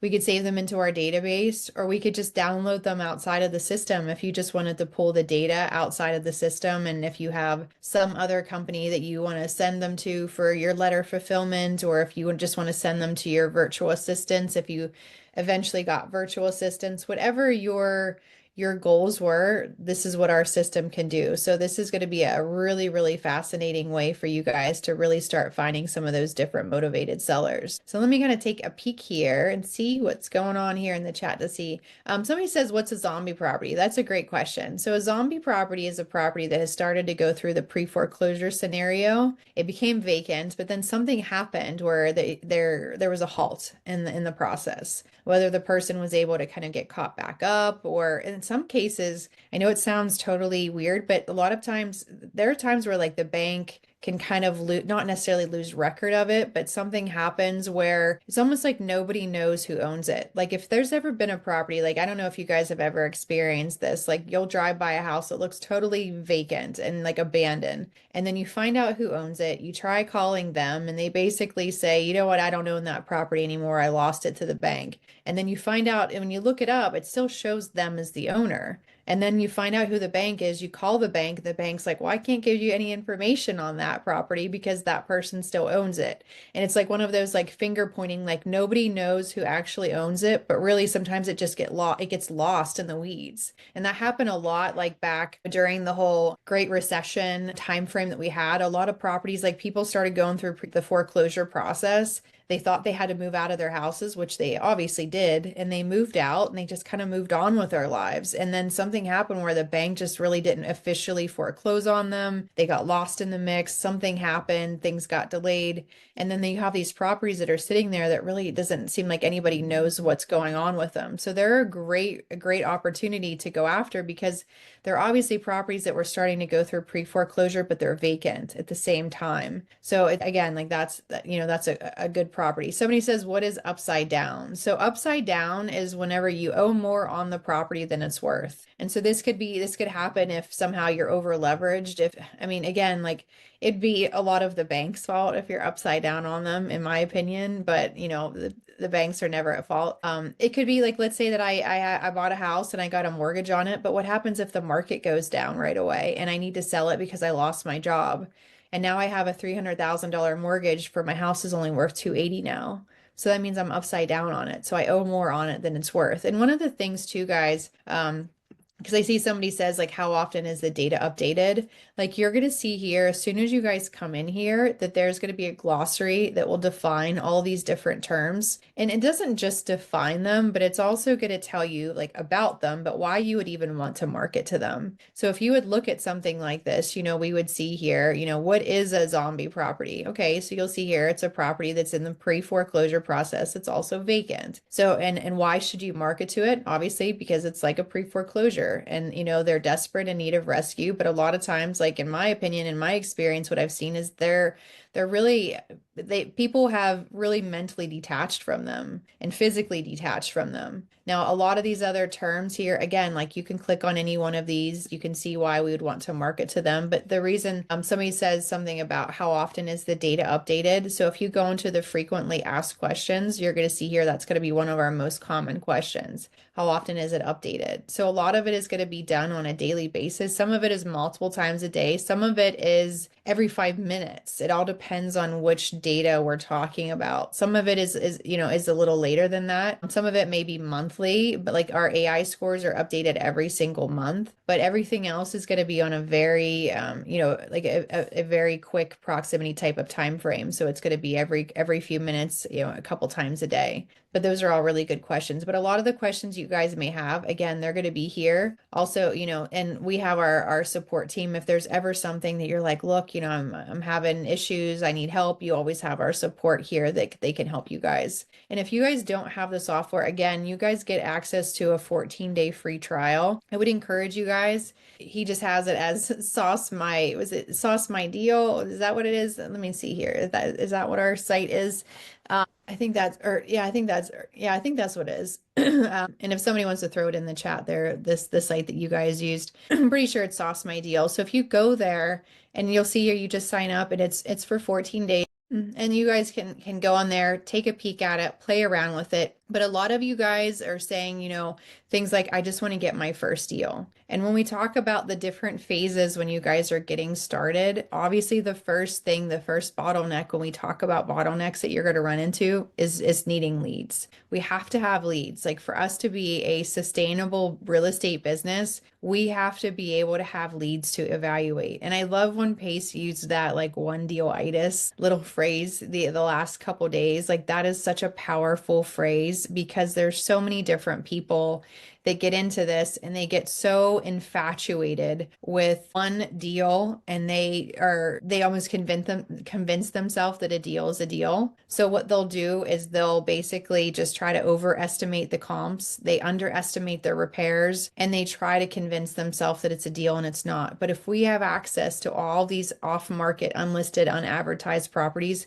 we don't need those ones. Like we don't need the properties that are just time wasters. And so I'm going to show you guys something too here while we're waiting for Pace here. Let me just see if somebody says, what is the criteria for a board landlord? When you look at, you'll see here, we have our board investor. This is kind of like a tired landlord. So it's basically an absentee owner.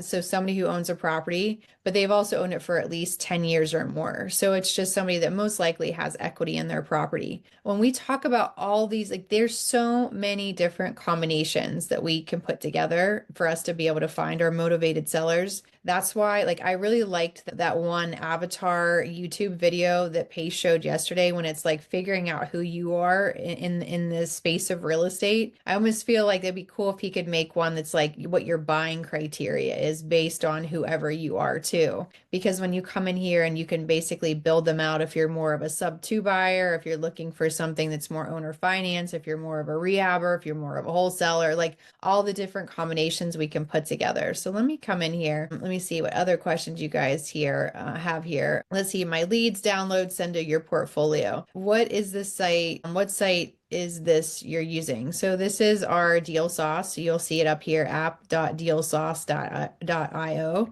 And that's where you guys will log in once you guys get the email that's sent to you guys once you sign up for your free trial. Can you show the direct mail option? Yeah, I'll show you guys that. I'll take you through a little tour of that quick, and then I'm going to show you guys how to comp while we're waiting for him, because that was something that he had wanted me to show you guys today, and that's going to be one of the most important things that you're going to be doing once you start getting these deals. Because in the beginning, like I said, our first bottleneck is going to be, I need more deals. Once you start getting these deals, then you're going to be like running around like a headless chicken being like, okay, now what do I do? I have all these deals and now I need to be able to comp them. But real quick, I'll show you guys how to do direct mail. So like, let's say that this is the list that we wanted. We have 70. I'll select them. They're going to show up here on the My Leads section. And then what we're going to do, let's see here. Let me reset this. Let me see why it's doing that. Okay, so let me go back here. Let me just give it a little refresher here since I'm clicking around so much on it. So let me go here. Okay, so this is going to be the start of it all. So I'm just going to pick one of the lists that we were just playing with here. So let's just we'll just pick this one here. And so what I'm going to do is I'm just going to take this list to 78. So they'll show up here in the My Lead section. And then from here, I'm just going to go to direct mail. So what it's going to do is it's going to remove any duplicates, obviously, and we'll just go to continue. And we're going to name it. So I always recommend naming it something of whatever we just did. So if we were doing, vacant, and let's say that we did AI of 900 plus, and then we're going to put the date. So like whatever it may be. So, so whatever your date is, but I try to make it as self-explanatory to the future version of me whenever I am looking back and seeing what worked or what didn't. Because if I get a lot of responses from this campaign, I want to look back and be like, okay, what recipe did I put together for that? Because it worked. And also in reverse, if I don't get any calls from it, I want to try to figure out why. And then I want to come in here and make sure that I don't repeat that same exact recipe or maybe tweak it a little bit.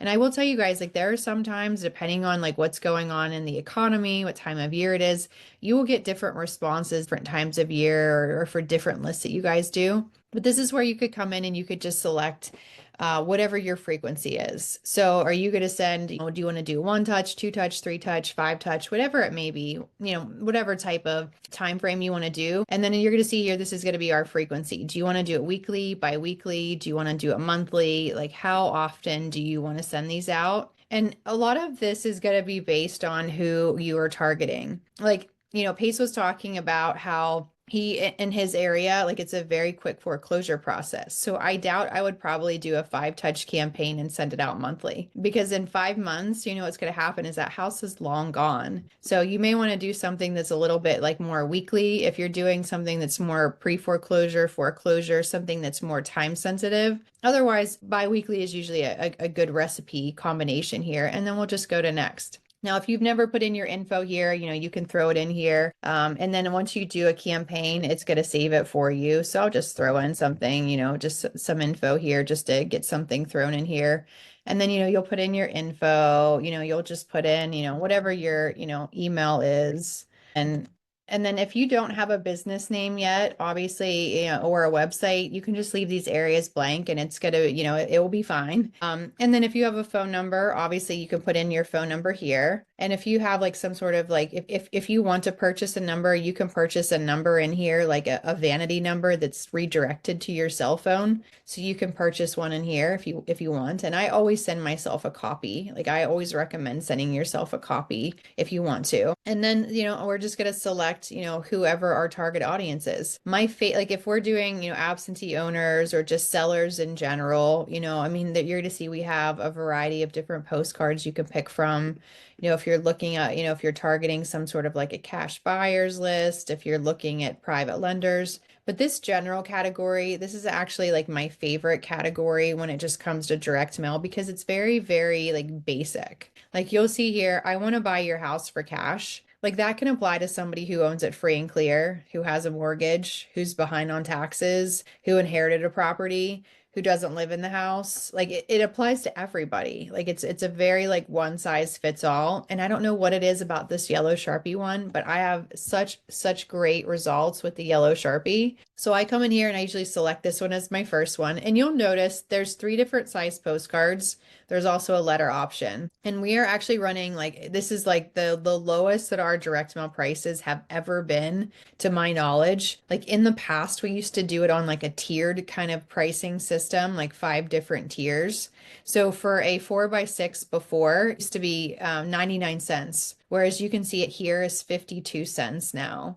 So we're giving you guys the highest tier pricing. I don't know for how long. I know that we're just kind of experimenting to see how people react with that pricing, because it is like very drastic. So we are seeing a huge increase in our direct mail, obviously, which is how we're able to get it to you for such a cheap price. But I still recommend, if you can swing the extra 6 cents, the 6x9, I just have a higher response rate with it. I just do. But I don't get much more from the 6x9 to a 6x11. So again, like you can up, the price if you want to, but I have just as great of results with the middle one. But that's just me. So you guys can test and track it. But I usually start them out with that yellow Sharpie one. Then I hit them with this second one, which you'll be able to see it a little bit like larger. You can always preview it, take a peek at it. But it actually will address them by their first name. It actually puts the address on the property. It's very personalized. And I've had people reach out to me thinking that I was a scam on the first one until they got the second postcard. And then that's what made them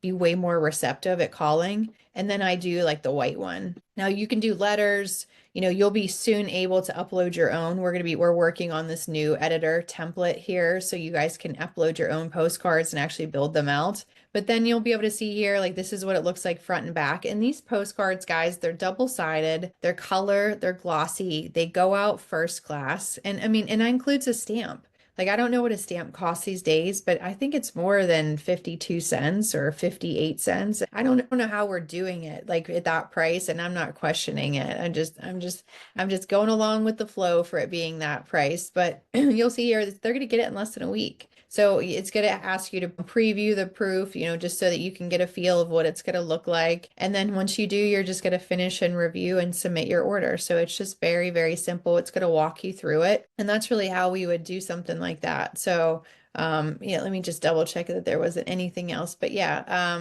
so somebody says they're expensive. I mean, it's all based on what you feel is expensive. I mean, like our total to send out 3 postcards to 79 people, it's only $137. I mean, I don't really know. I mean, yeah, we could skip trace them and spend $7.90. I mean, it's up to you. It's all based on what you're going to put into it. Like, you're welcome to do ads and things like that on Google. You could do ads on Facebook. I mean, you're going to drastically pay a good bit different on something like that. You can do door hangers. I mean, for us to be able to get a postcard, to print it out, to have them each individually personalized, stamped, and sent out within a week's time for 52 cents or 58 cents. There's no way I could do that. Like, I know, I mean, the cost of ink and the cost of paper and the cost of stamp, there's no physical way that I could do it, nor would I want to do it, because the whole point of this one is this is a more automated campaign. Like, not everybody has to do direct mail, but this is for the person that has the ability to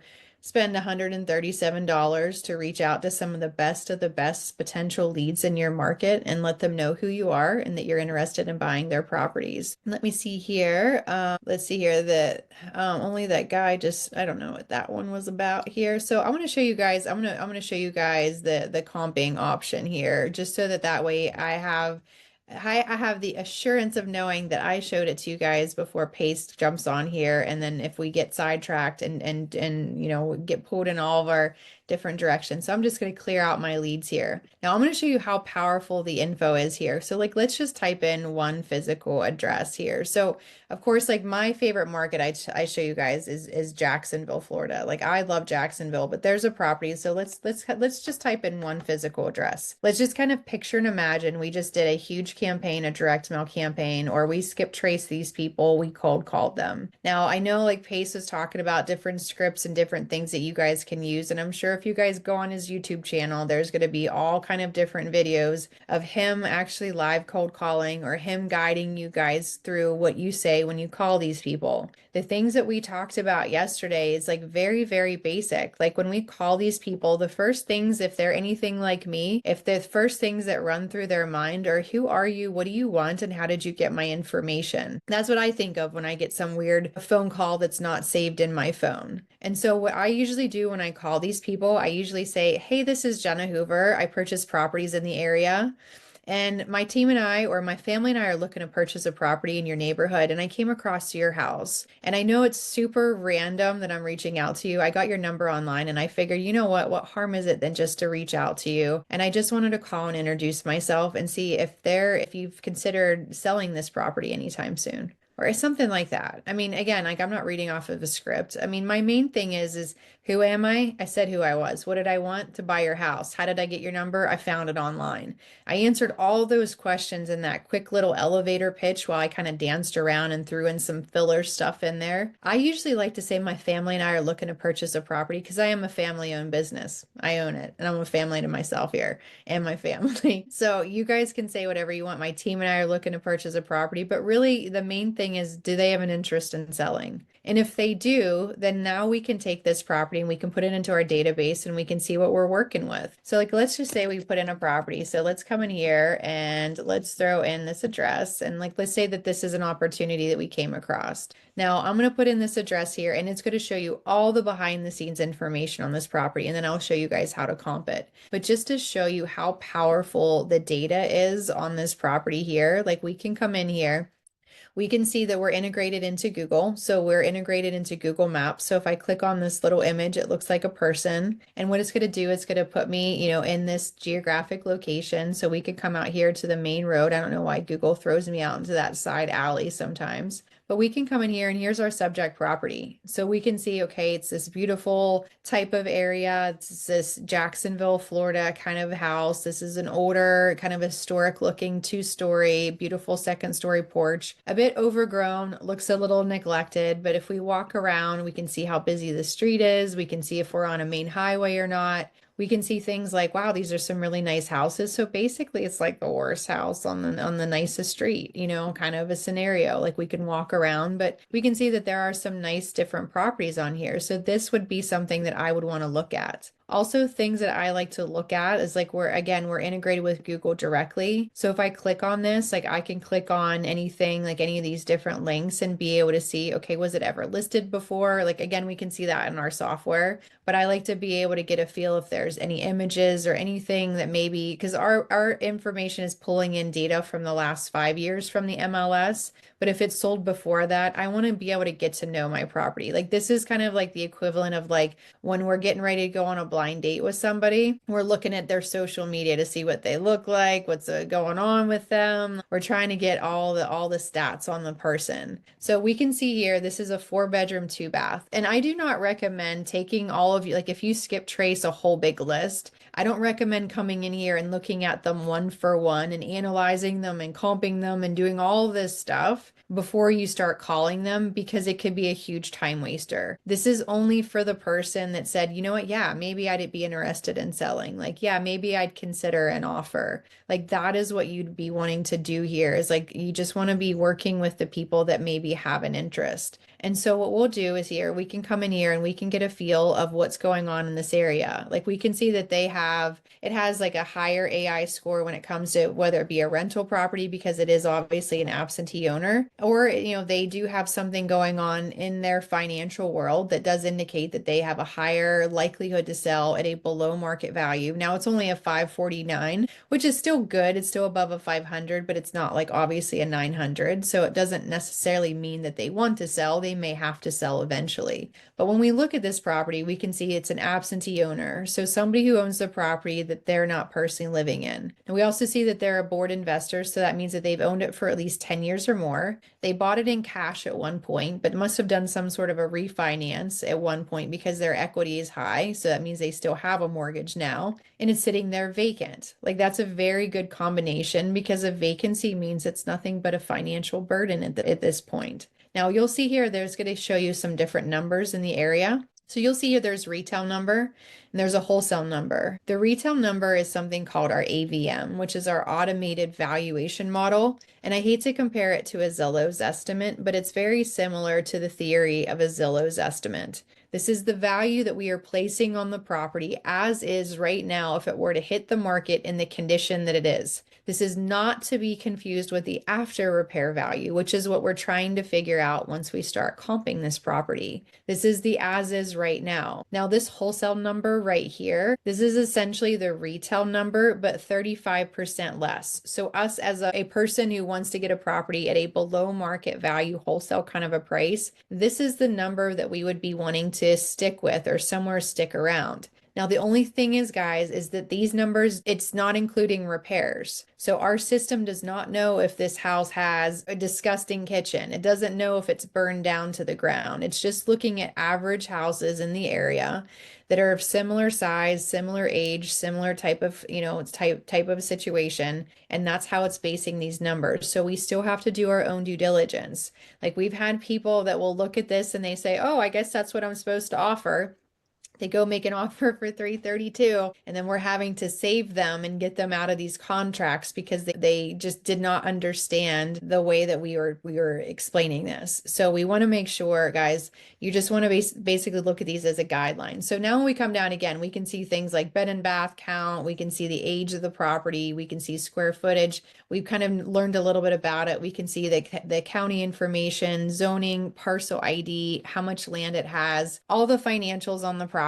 Again, you can see how much the taxes are. You can see when it sold last, how much they owe on the property, how much was their mortgage, what their loan to value ratio, like everything about this property. Like when we're talking to them, we know what that property looks like. We know how much they owe on it. We know what kind of scenario is. We know it's sitting there vacant. Like it's like they are a limping fawn deer out there in the woods. And we're this like predator bear. Like we know all this information on it. Again, like when we look at all the loan information, like we can see here, like when they bought it, how much they paid, who the lender was, everything about that property. So we can see all about it. So now what we want to do is figure out, well, how much will this sell for? And that's where we're going to come in here and we're going to launch our comping tool. So everything is all in one location here. Everything is all right here. And the beautiful thing, guys, is it's pulling in all the sold properties, whether they were on market or off market. And this is really powerful because as a real estate agent myself, if I were to go on the MLS and pull all the sold properties in an area, I'm only looking at properties. I only have access to properties that were on market. Whereas here, we are pulling in properties that are on and off market, and also properties that have been recently rented too. That's something that we just updated as of yesterday. So that's a new feature that you guys will have access to. And also for those of you who are in non-disclosure states, like this is so amazing because we are able to pull in live MLS data in the last 5 years worth of data. So we have the ability to come in here and see what properties have sold for in the areas that you are typically not able to even see until now with our software. So the things that we want to do when we come in here, and of course, like when Pace comes on, if he wants to tell us more about ways that he recommends that you guys comp, but the things that I usually look for is I want to compare apples to apples. Simple as that. I want to try to compare as similar of a property to what I have compared to what else is out there that what has sold. Now we need to figure out what is our exit strategy. And I know a lot of you may say, wait a second, like I'm a wholesaler. Like, what does it matter? Well, obviously if you're wholesaling it to a rehabber, we want to be able to know what a property will look like if we're going to rehab it.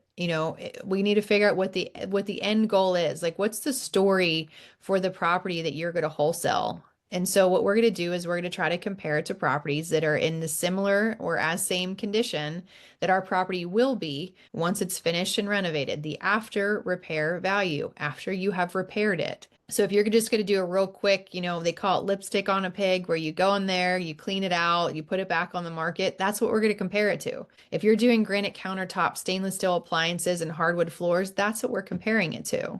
So what we're going to do is we can see here, again, getting to know our property. We know that it's a 4.2. We know it's about 2,000 square feet. We can come in here. We can see it was built around 1918, 1920-ish, so we can see it's an old property, at least 100 years old. We can see here that it has 1/3 of an acre of land. So, okay, knowing that, and I know it's 2 stories. So what I can do then, and what we can do, this is important for you guys to know your market, to know the basics of your market.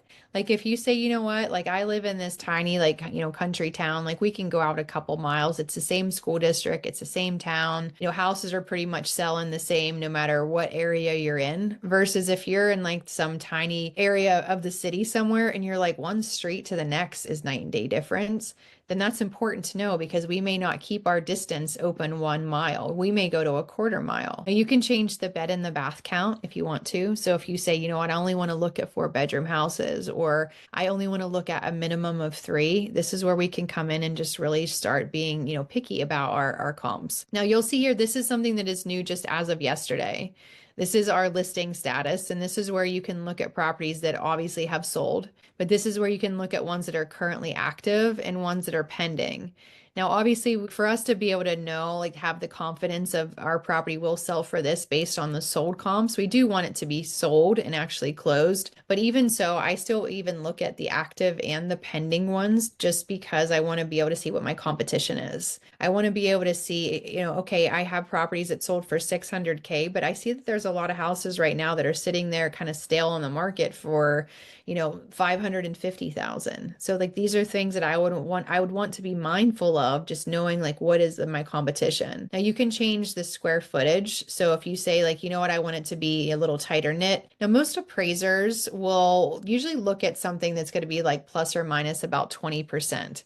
So if I have 1,000 square foot ranch, probably not going to compare it to a 2,000 square foot 2-story house. I mean, it's just not the same. It's just not at all a similar property. So we want to try to be a little bit more mindful, and you can change the time frame. Like some people will say, what, I'm only looking at properties within the last 3 months. Some will go a little further. It's all based on what we have. Like if we have good comps in the last 3 months, then we don't need to go any further. But if you only have like 2 and they're not really that great, again, it's not the software's fault. I mean, we can't create sold properties if it's in a market where there's no sold properties. Like, I mean, it's only so much we can do, but you can go bigger. And now I've never personally ever gone more than a year. I just don't feel like it's accurate. And most appraisers would never do something like that. But I mean, never say never. We still give you the option if you want to do 2 years or 5 years, and then you want to compare it to what kind of property is it. Like if it's a single family, then I'm only going to compare it to single families. If I have a 2-story, I may come up here and say, I want, 2 stories. Or if I say, what, maybe the most I want to go is a 1940 kind of house, because I noticed that, anything above that looks too Brady Bunch for me. And I don't want the 50 style, and I want to keep it these older 2-story historic kind of looks to it. And that's what we're going to get. And so what I'll do then is I'll click on the word sell, because what it's going to do is it's going to show me the most expensive ones. I can either see the cheapest ones or I can see the most expensive ones. And most likely the most expensive ones are indicating that these properties have or more of a finished kind of, higher caliber kind of a house that I'm looking to update mine to. And so, we can come in here, we can see that this property here is a 4.2 or something similar to that. We'll double check, on all of our stats here, but we can see it's a little bit bigger than ours by 126 square feet. We can see here ours is 1918. This one's 1914. We can come over here. I mean, it has a smaller lot, but let's kind of take a peek at it. So we can click on this. It's going to be a direct link. It would take us right to the property, and we can click on it. And so it's going to give us an idea of what our property looks like here. So once my internet decides it wants to keep up with us. And so it's very similar. Like this is almost like ideal of what ours could look like if ours wasn't overgrown like Jurassic Park on our house. And so you'll see here, like we have, that 2-story, beautiful Florida looking Southern style house. And like, we want to look in the inside and see, okay, how similar could my property be to this finished look? And then let's see, okay, we have beautiful countertops, stainless steel appliances, we're going to have, beautiful flooring. I mean, we can clearly see the yard is quite a bit smaller than ours. I mean, so that's one thing that we do have going, for us, but, beautiful porch, hardwood floors. I mean, we have the beautiful fireplaces. And obviously when we're on our phone call with our seller, after we've got through the point of where we're asking them, do they want to sell it? And they say, yeah. And then we're going to ask them those four questions, those 4 main questions that are really important for us. How much do they want to sell it for? Why do they want to sell it? When do they want to sell it? And what is the condition of the property? The reason we're asking those particular questions is because then, like, first off, the first couple are going to show us how motivated they are. It's going to show us which path we're going to go down. Like if somebody says, I'm going to lose my house or my car and I can't drive my house, can you buy it in 9 days? That's somebody that, guess what? You have the life preserver and they're drowning in the water. Like you have the upper hand advantage in a situation like that versus somebody that's like, oh, thinking about selling it sometime this year. We're just kind of like looking at, some other places, we're not really in much of a rush. I don't have as much leverage over a person like that because they're not really in that time crunch versus somebody that says that they're selling it because they're losing it to the bank versus the person that says they're selling because they're just kind of looking at options. Like they're not really, they're more of a window shopper. So you'll be able to see that like I'm just gauging their motivation just based on the answers that they're giving me. Now, obviously, I need to know what they want to sell it for just to kind of see what are we even in the same like ball game here? Like, are we even in the same conversation? And obviously, the last thing about asking them the condition, it's so important to ask the condition because it's hard for us to estimate repairs if we have no idea what repairs are needed. And so that's where I would ask them. Now, do you have the original hardwood floors in your house? Do you have fireplaces? Do you have original woodwork? I want to be able to be sold on this property. Like if I'm spending $250,000 or more on a property, you better sell me on why I want to purchase this property. So again, like we can say like, all right, this is a really good property. This is a really good, a good comparable. And then I would come back here and I'd give it a thumbs up. And so you'll see here it's added to our comp report. So you'll see here it starts giving us an average sell price. Like we're starting to build something here. And then we would go to the next one. So we would go to the next highest one here. So we would click on this one here. This one's like, was it 0.2 miles or something like that away? And we would click on this and let's get a feel for it. So again, it's another 2-story kind of, look to a house. It looks kind of like it reminds me of like a grandma's like gingerbread house or something. Like this is a little cute one here, but I mean, it's not as glamorous. I mean, it's not as like if we were to kind of put it side by side here. So if we look at this one here, this one's a 3-3. We can see here it's a little tiny bit bigger. We can see that it's, within 10 years or so, it's an old house. We can come down here. We can see we have more land. Again, 2-story houses. So, the fact is it would be something that would be still potentially a decent comparable. Not as good as the first one, but it would still be something that would be pretty decent. Beautiful wraparound porch. It does look like it could have a little bit more updating as far as the outside is concerned, but we do have some hardwood floors on the inside. We do have that fireplace. We do have original woodwork. Again, like it could be updated a little bit nicer. It's not quite as chic as the last one that we have, but it's decent. The things that we want to look at would be the kitchen, and we would want to look at things like the bathroom. So the bathrooms, the typical like a Home Depot style kind of bathroom. The kitchen is decent, stainless steel appliances, decent countertop. It's a nice property. The fact that it's sold for, let's see here, the fact that it sold for somewhere, 532,000. That's a good value. If houses are selling for that, I would probably give this one a thumbs up. And then we can continue to keep going through and going through and going through. So like we would look at the next one. And again, like this is all based on like however many, like I usually recommend like a minimum of 3, if we can go 5, great. But if I only have one, then I want to try to figure out why I only have one property. Is it something that like nobody's buying in this area? Is it something that nobody wants to live there? Or is it something that nobody wants to leave and everybody wants to keep these properties? So we'd want to kind of figure out a little bit about that. But so if I come in here, I click on this property, like let's just kind of get a peek at it, so it was a 4-bedroom, 2-bath, just like ours. It's a 2-story, just like ours. It's going to have that nice porch, just like ours, the 2-story porches. So beautiful woodwork. Like how pretty that flooring is. Wow. I'm like a big geek when it comes to these old historic houses. Oh, actually, let me show you guys this one. I'll show you guys I've been telling you guys for, the last couple days about my historic house that we renovated. This is the one that I've been telling you guys about. So this is the house right here that we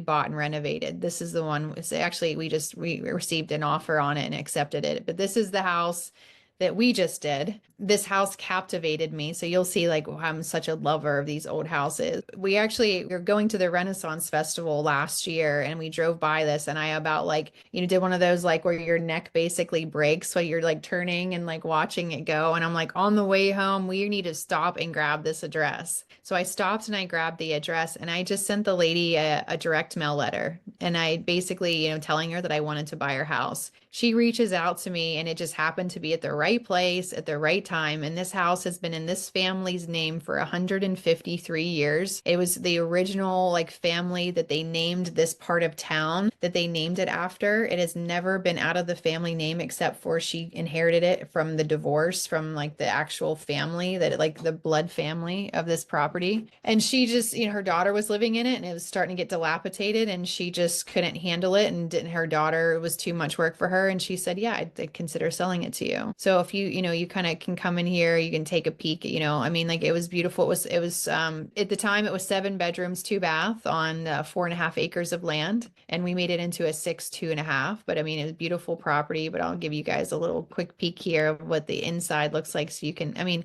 a cute little bistro area out in the back. This like porch is just beautiful. It was just so in such terrible shambles. This is the kitchen. Like, so we did a lot of fun stuff. It had like old built-ins and we took the doors off and made them into other things. And like, you can see, we took this like china cabinet and cut it and made into like a little coffee bar. Like we built this rollaway island. You don't realize it, but these are 11-foot ceilings in this house. So, I mean, these cabinets are the extended, like the very like tall, like I think they're 40 couple something inches. We built this like this, this like mirror type of scenario here. But, the kitchen was really small because they had an outdoor kitchen back in the day. This used to be like a half bath and a laundry area, or actually it was a full bathroom. And this used to be like from the kitchen, but let me just show you the woodwork here. Then we'll get back on track.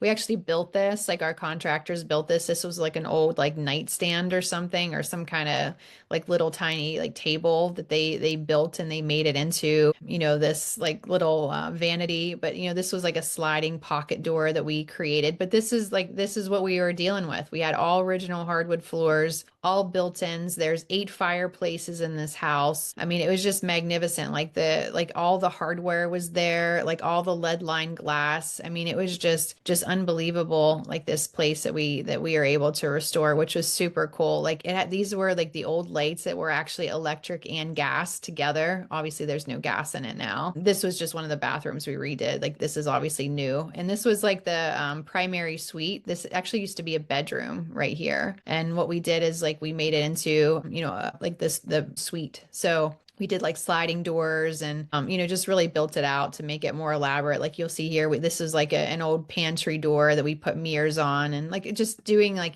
fun things in this house. So, I mean, just a very beautiful, massive kind of place. So when I see floors like this, it's just like, it gets me. So again, like beautiful, beautiful kitchen. So heck yeah, like this one, again, like that would be another comp that we would give it a thumbs up. Now you can keep going down through your list, but as you go, like you're going to be able to see that it has built out this number here. So somewhere around 516,000 is what our system estimates that it feels like we could sell this property for. Now, the cool thing is like you can come over here and you'll see here that there's download report. So you can click on this and what it's going to do is it's going to generate a really nice PDF document for you guys. So let's see if it's going to let me share it here. Let's pull this up here. I might have to like unshare and reshare. So let me pull this back up here. So let me go here. Okay. And yell at me if you guys don't see my screen here, but you'll see here, like this is what it puts together for us. So it basically takes our subject property. And the cool thing is, guys, imagine if you're trying to wholesale this deal, or imagine if you're looking for financing for your, like, I mean, of course, like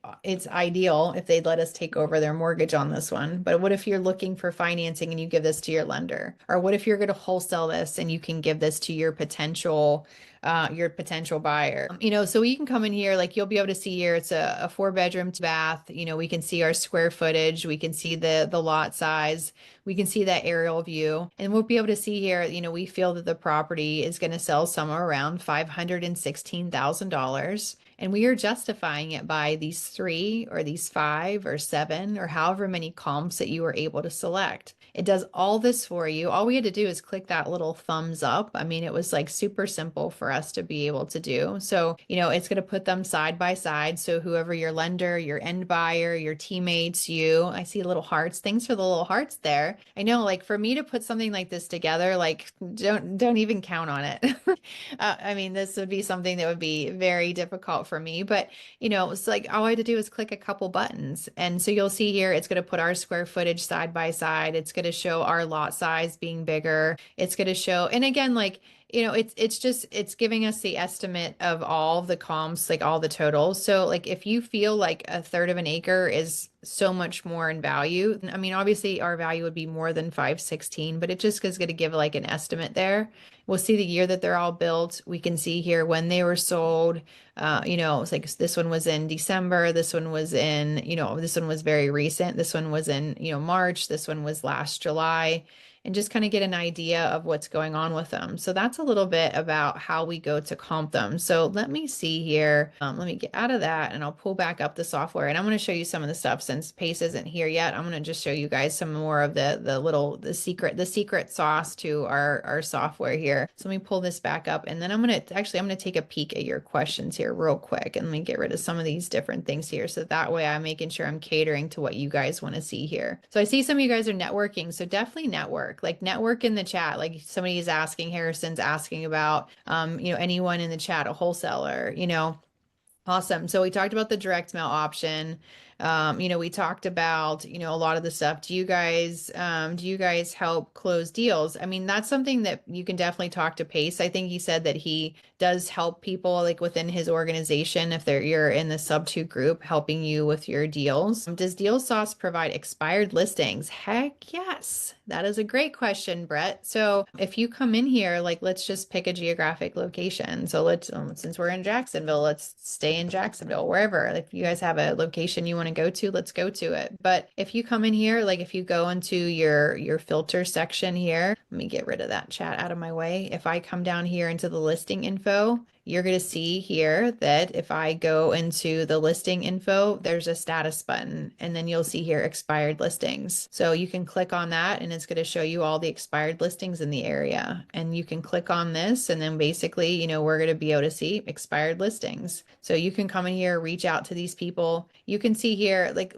I'm thinking that we were going to be doing, what was it, last sale date? They're going to be adding a button that's going to be, I think that there was a status change button that they were going to be adding. So you'd be able to see like which ones were the most recently, like the ones where their status changed the most recent. So, but we can see here, like as of this one was in February, this one was in January, this one was in March, so we can kind of get a feel of, when they were able to, be able to, come across to us here. And let me see here. I was getting a message from our girls here. So let's see here. So Pace is going to be on. We have here, Pace is going to be on in the next to close us out here. So obviously, guys, you have to stay on for Pace because he's going to come on here and he's going to close us out. And then I'm going to have gone over everything that he was going to be showing you guys here with the software. So we'll be able to just soak him in for the last little bit here whenever he does get back on. So that will be awesome when he does come on. But yes, we can do the expired listings. Like this expired listings are so fantastic, guys, because obviously these people were so motivated to sell their properties that they went out and they hired a real estate agent and they put it on the market and the property did not sell. It expired. They pulled it off the market. So obviously these people would be potentially very good motivated sellers. Now, some of the things that we talked about, and I didn't really get to show you guys a whole lot yesterday. One of the things I'm going to show you is with the active listings. And I know so many people are like, why are you going after active listings? Like there's no good deals on the market. Like all the good deals are picked over. I get it. Like I hear that all the time, but this is why I'm going to show you guys this. The reason that I love active listings is because like all the other stuff that we talked about, it's going to require you guys to have to skip trace people. It's going to require you guys to cold call people. That's going to take time. It's going to take some money. We talked about direct mail, which is going to take a little bit of time, but more of a financial commitment. And obviously the thing that I don't like about direct mail is that it puts it in somebody else's hands. It's like I'm putting my fishing line out there and I'm just praying that somebody is going to bite it, like some fish is going to bite it. The thing I love about cold calling is that it brings out the hunter in me. It gives me the ability to reach out to people. It gives me the ability to because I'm really like a type A, I'm like an alpha, and I like to be able to know that it's done and done right kind of a person. So I like going after it. The thing that I love about going after actively listed properties is there's no question, do these people want to sell? But the main thing that I love about it, first off, is there's going to be no expense to it because I don't have to pay anything to get anybody's phone number. I don't have to do anything to really see if they're motivated. But really the main reason I love it is because it gets me in the trenches today. Those of you who are like, I want to get a deal now, I want to get a deal today, help me get a deal today. We have people that are jumping up and down, waving, screaming their arms, saying, hey, I want to sell my house, and so bad so that I just paid, or not necessarily paid yet, but I'm basically going to pay this agent to help me get this house sold. With that being said, we want to be able to then figure out, is this a good deal or not? Which is basically then what we're going to be doing the second half of any lead that we get. So if we come in here, if we go into whatever area, I'm just picking Jacksonville just because that's what we were playing around with. And I say, okay, system, there's 309,000 different people here in Jacksonville. Show me all the actively listed properties. Again, we can talk about all these different combinations that we can do. Like we talked about low equity. We talked about vacant properties. We talked about absentee owner. We talked about delinquent. We talked about stacking them on top of one another. But what we're going to talk about is we're just going to go into active listings. And then I'm going to show you guys, actually after this, I'm going to go through this in just a couple minutes. And then I'm going to show you guys how we're going to find end buyers. This is something that I was going to wait for pace, but you know what? If you guys are here, I'm going to give you guys everything that you guys can see what this system can do. And this is such a sexy thing here. So I'll show this to you here. And after I show you this active listings, and then pace will probably be on by that point. So I'll show it to you quick. So if he comes on quick, then that way we're here for him. So we're going to go into active listings. Okay. 4,700 people. We're going to go down in here to our listing information, and there's keywords. So we're going to put in all the keywords that we all know and love. TLC, cash, investor, like all the words, as is, handyman, like all, like all these things that we hear, like 203K, which is like, I think a construction loan. I think that's what I put it in, right? Like, so all these different types of phrases that we all know, that we all hear, that we all have come to know and love. And then we're just going to hit done. So it's going to take that 4,700 different people and it's going to narrow it down to 466. Now, the things that I love when it comes to these properties is it would be ideal for me if it's like the first day it hits the market, or if it's like day 30 or more, because I want to be the first one to know about it. But after day 30, that person's getting motivated. It's marinating there and they are really motivated to hear what I have to offer. Now we can look at what it's listed for. Okay. Like we can take a peek at it. But I almost want you to look at it and then forget it, because it doesn't matter what it's listed for, because we're going to offer what makes it a deal.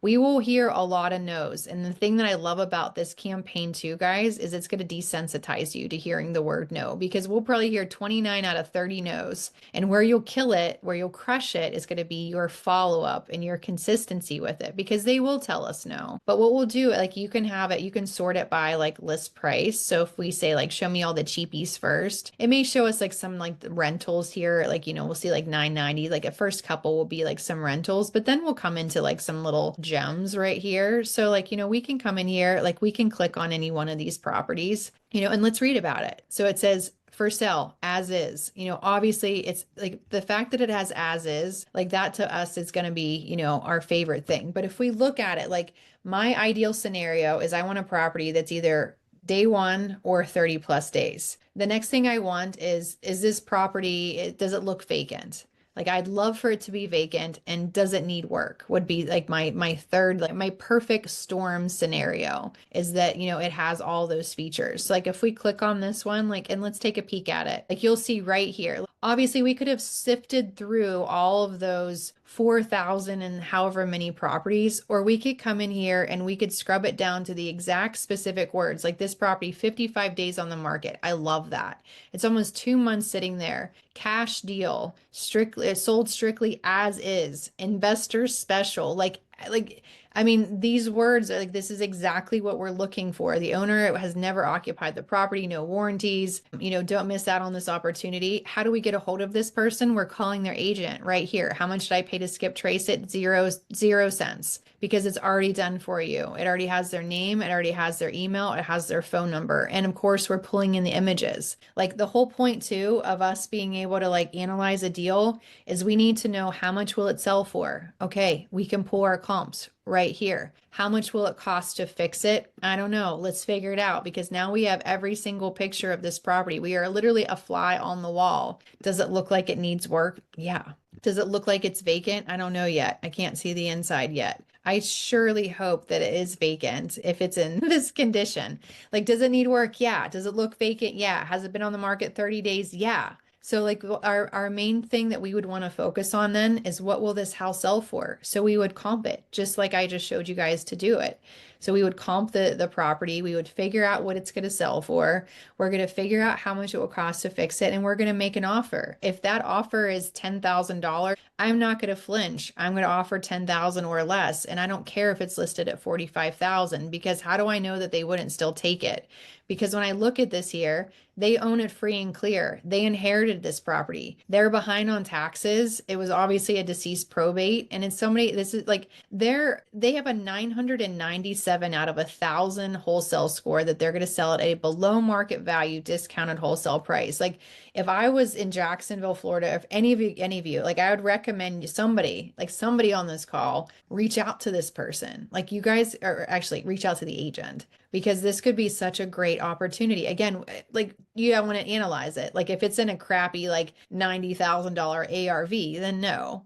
But other than that, if it has a decent after repair value, this could be a really hot smoking deal. Again, like, all that we would do is just kind of peruse through some of these, look at some of them, like, let's take a peek. We can like look at ones that are a little bit more pricey, like this one's a whopping okay, but it's a cute brick bungalow sold as is such a great phrase. Does it have any inside pictures? No. Is that probably on purpose? I would bet you. But we can't really see a whole lot about it.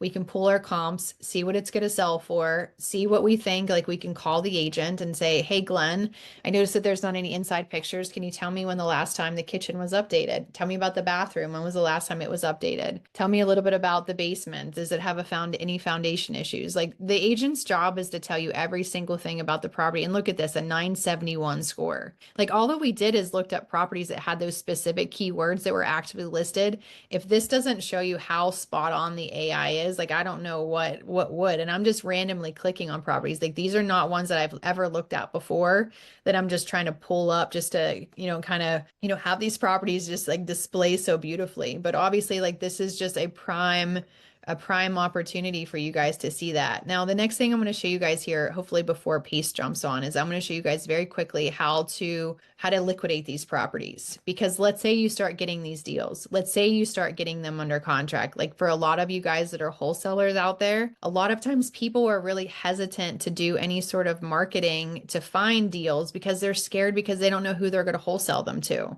And this is something like this step that I'm going to show you. You can even do this before you have a deal, because there's obviously wholesaling and reverse wholesaling.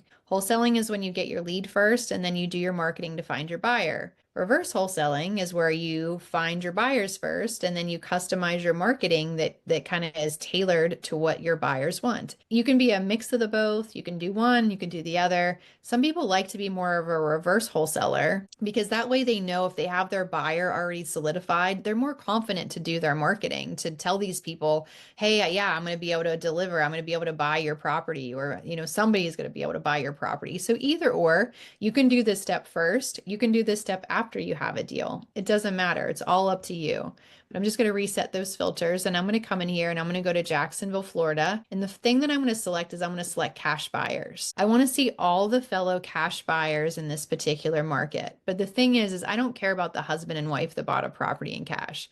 I don't care about the lady that bought a property or the gentleman that bought a property in cash. I want fellow investors that are like me. And the way that I could do that is if I come down here and I'm going to go into my ownership info, and I'm going to select, if I go into my owner types, I'm selecting businesses. I'm going to select fellow businesses, fellow LLCs, fellow S Corps, basically fellow investors that are like me. Now, could there be a wholesale buyer that bought a property and bought it in cash, but bought it in their personal name? Yeah.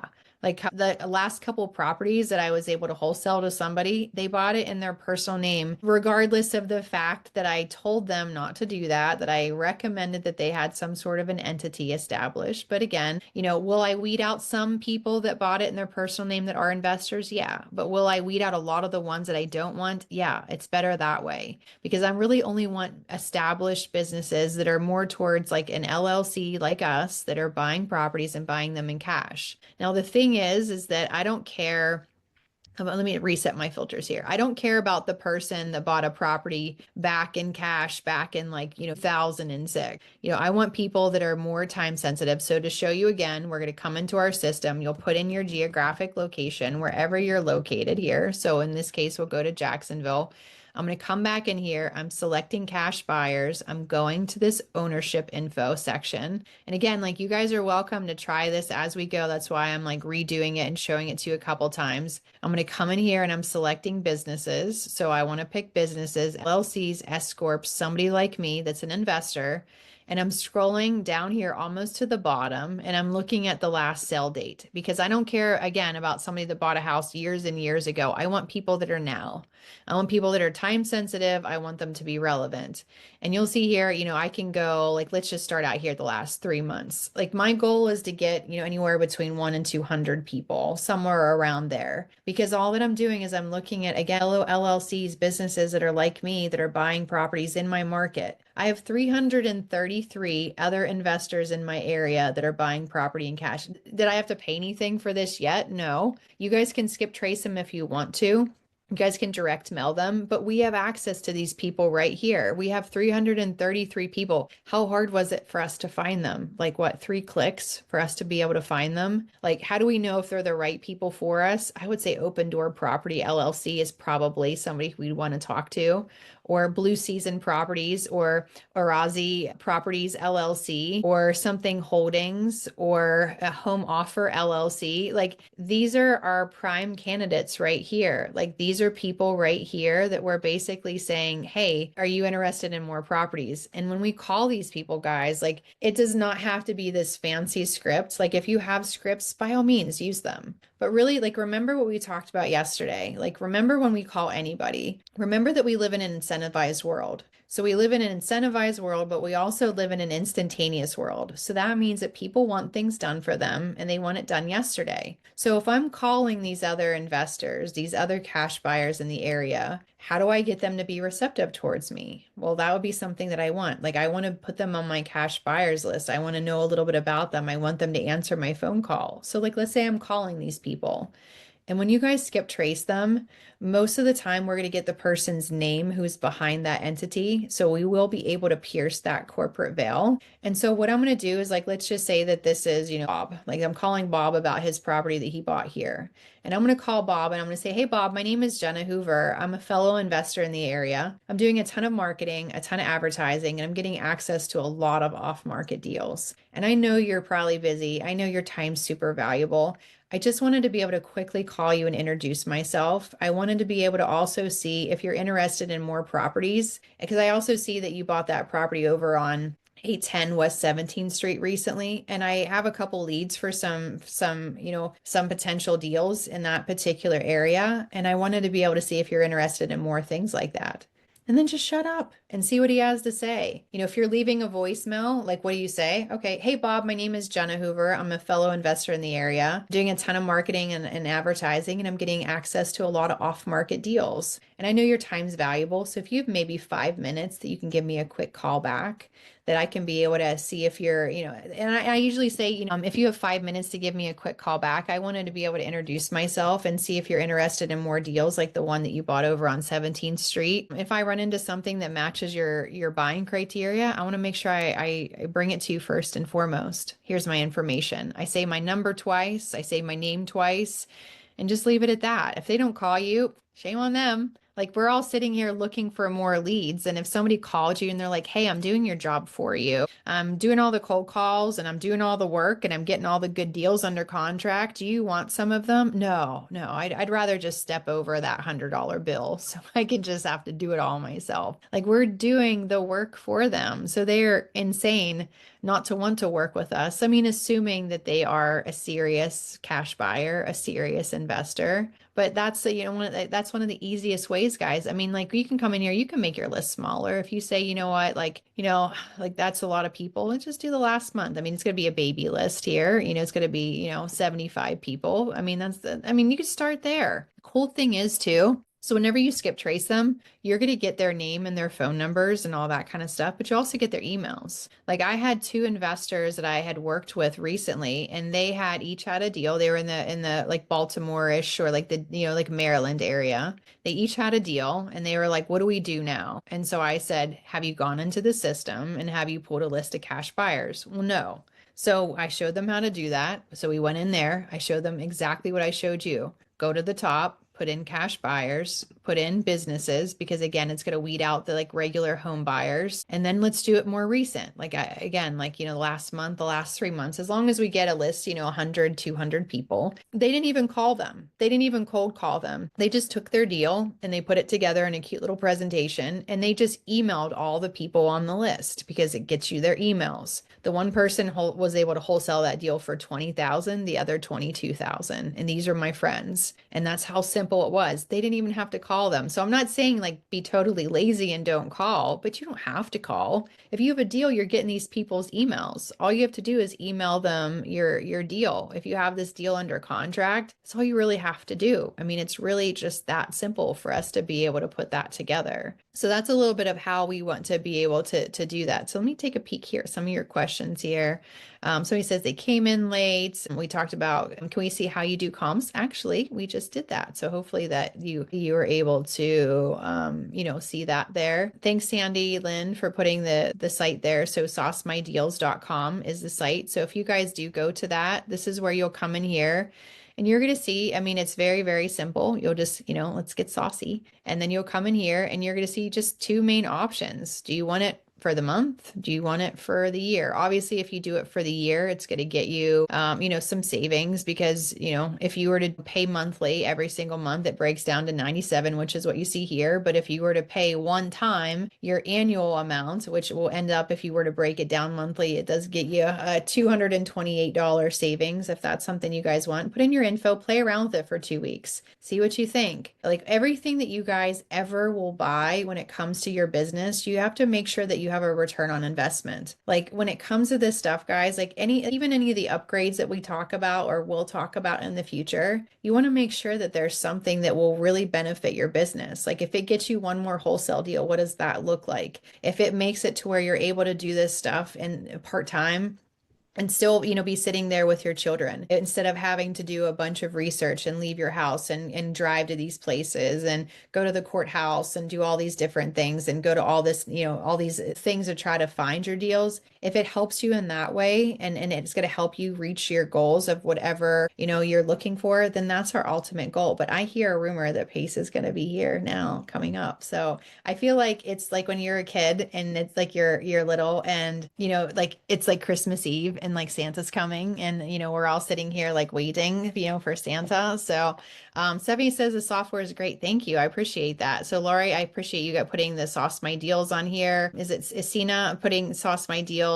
Did I miss anything important, by the way? Well, you missed our explanation of what the software is. Like, obviously we're here to talk and listen to Pace, and we're here to be able to talk about the software that he helped hand build, customize, and do everything like that. So are you a member in my sauce deal? I'm not sure what that means. And after the 14 days, I just showed you guys how much it will cost. So you'll be able to go on there and take a peek. If you're doing a monthly option, obviously, you can do it month to month and decide what you want to do here. What's up, Pace? Dude, I'm so freaking sorry about my day today. I had the craziest day on the planet. You can tell by the way I have my freaking hat backwards. This office has been the craziest day. Look at this. This guy took over my day. Apologize. Say hi to What's Jenna. going on? You guys keeping them too long, huh? I mean, I'm still here after. It's 6:30. I'm still at the office. Taking care of business.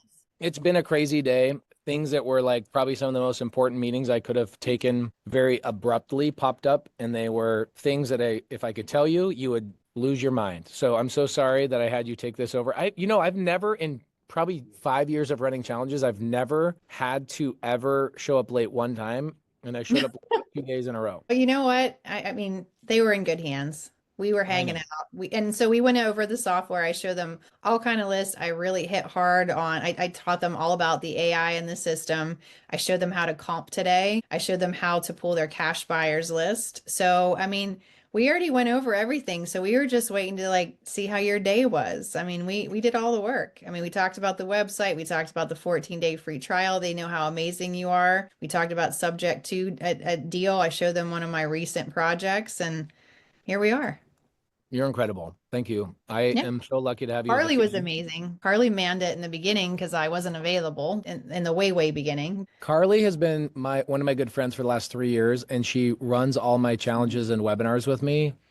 Carly, have you ever seen me show up late or not make it to a webinar one time? She's never late, never once. And so Jenna, here's what that says about you. You gave me the comfort to know that I could take these meetings today, and that is the greatest type of friend I could ever ask for. Thank you so much. My pleasure. Yeah, Thank I was telling everybody I've known you for years and years. So Well, I appreciate, I'm coming to Pennsylvania when? next week. What part? Are you going to come to my neck of the woods? Should I pick you up in a horse and buggy? Possibly. I'm going to New Holland. I don't know where that's at. It's probably Hold on, out. let's pull it up. I'm like the bottom left corner of the state. Like I'm close to Morgantown, West Virginia. Okay. New Holland, Pennsylvania, New Holland parts. Get out of here. PA. Okay, so you are in what city? I'm about like close to the Pittsburgh area. So you just do Pittsburgh. Oh my gosh, you are so freaking far away. Yeah, I think that's probably the other side of the state. Oh my gosh, dude. Yeah, I'm all the way over by Philadelphia. Yeah. That That's like sucks. 5 I'll hours. be in your state. What's your city name again? Like my Pittsburgh area, you could just like put in Pittsburgh because No, I mean, like what's your actual city name? in my city, like you can just put in Greensburg. Greensburg, PA. What's your population there? I mean, it's smaller areas. Are there good deals there?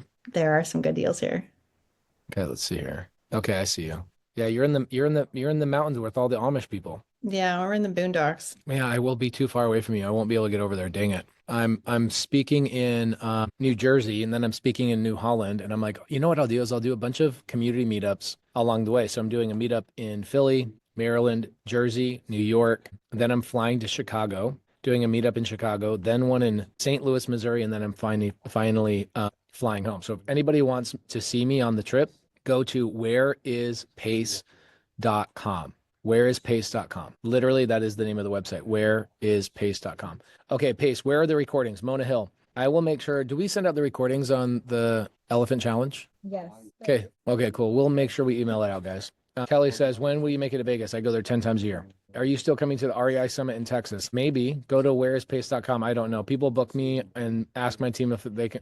I have a whole department right here. Literally, this whole department, not these knuckleheads. This whole department books me on stages right here, and they're not in here. I don't know. We say no to most everything, sadly, but I have a team that books all that stuff for me. So I don't know. I do know when it pops up on my calendar, we said yes to something, and it ends up finding its way on whereispace.com. Okay.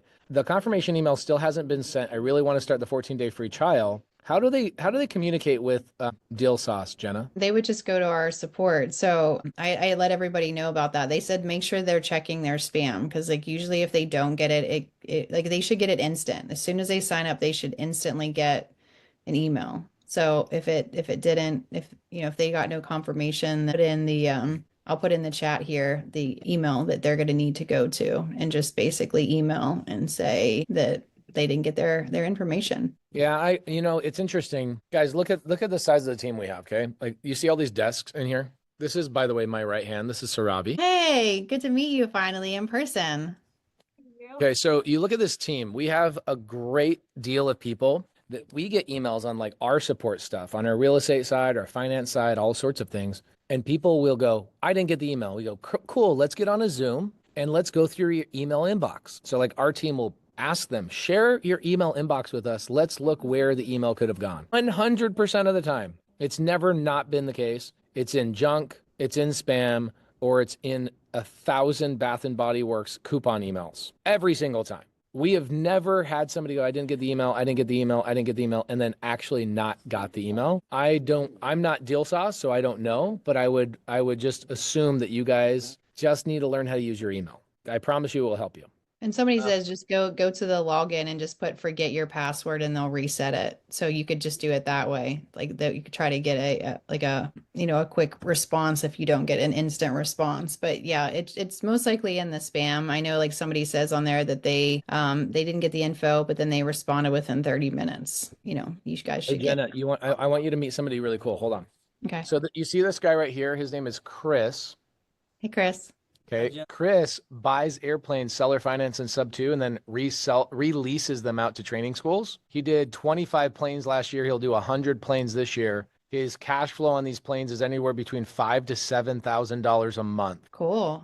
I was actually going to go for aviation management. I was accepted to like Kent State, Ohio State, and Embry-Riddle. So why didn't you do it? because I decided my dad told me I needed to get into the medical field, so I went to school for radiology. So How'd that work out for you? Yeah, I mean I have X-ray vision on houses. I mean, and I could tell you what bones you have in your body, but other than that, it doesn't help with anything. Wow, dude, she's freaking sharp. Yeah. Jenna, we adore you. Thank you so much. I appreciate you guys. I'm sorry I didn't make the last day. I am so apologetic. I am so sorry. I even asked one of my good friends, Tracy Gunn, to come on here and talk about her candy shops that she's raising money for. We call her the candy lady in the community. She's raising money to open up more candy shops. It's like one of the coolest investments I've ever seen. And I didn't have time for her today. My whole life got taken over today, and Jenna saved me. Thank you so much, Jenna. Carly was like the one-man band in the beginning. She give her a lot of props. Can we send Carly a gift too? What would Carly want? See, what do you think, I know what Jenna would want. Horse. If it's a horse, the answer is yes. I will take a horse. It can be an old Amish workhorse that doesn't really work anymore. I will just take it because I want to feed it carrots and I want to feed it peppermints. Okay. Did horses like peppermints? Yeah, like there's these TikTok videos where they're talking about these horses are eating snacks and it's like this trend to give them like little sweet treats. Have you not seen that? The sweet treats. Your algorithm and my algorithm are very different, my friend. Yeah, I know. I see. Okay. And marathon runners. That's all I see on mine. I see a lot of naked dudes on my Instagram. Of course. Because they're like doing workouts and I'm like, that's a good workout. Let me save that. Let me save that. Let me save that. And then I get a lot of golf stuff. Okay. And I get kid stuff, like father, dad stuff, which is good. Yeah. I definitely get zero horses. I think we should buy her a skeleton. She said she can tell you what bones are in her body. Well, I already know. I don't really need them, but somebody else. Okay, so Jenna, fun fact. My daughter Monday fell in love. She's 3, so this has been going on since she was 2. She fell in love with this little skeleton that was in my chiropractor's office. And she would call it her boyfriend over and over, like when she'd go to the chiropractor's office. Like, that's my boyfriend. She's holding his hand in the exam type of thing. So my wife bought her a skeleton that's her size. And so she would carry this guy around everywhere. They go to dance class together. It's my boyfriend. They called him Scary Potter. Oh my gosh. She started sleeping. He'd sleep in the bed. She'd feed him a bottle. And so maybe she's going to be what do you call those doctors? Bone doctors? What do you call them? Oh, like radiologist? Radiologist. Okay, cool. Radiologist. In the last house that we just finished, we actually took these fake skeleton arms and hands and we put them behind the walls when we framed in. So it's going to be really exciting when someone opens up the wall in the next century and they'll see these skeleton arms reaching out for them. We always put something in the walls, if we can. Messed up. We always put something secret in the walls, but we don't tell anybody where it's at or what it is. So they'll find.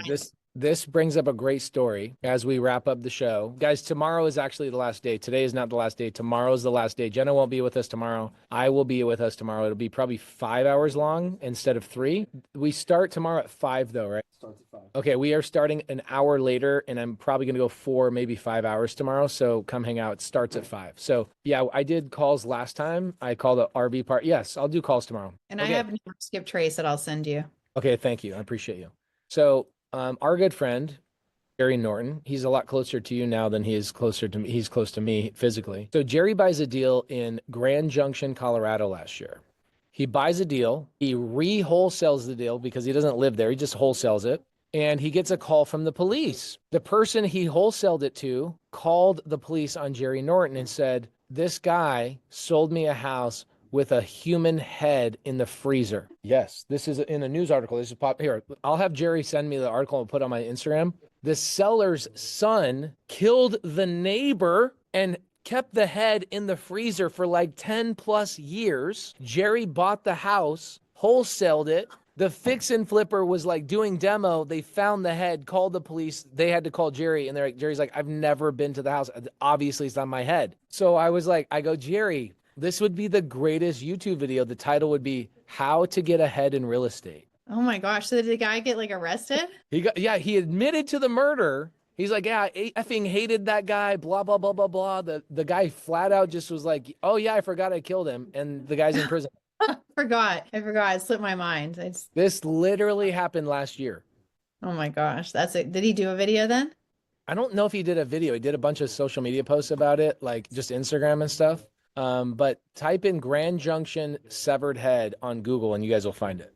Wow. Crazy. I thought I had seen everything. Thought I'd seen everything. Jenna, I owe you a gift. Saravi and I are going to send you a gift. I know you don't want it, but you deserve it. You're incredible. I appreciate you so much. My gift is hanging out with you.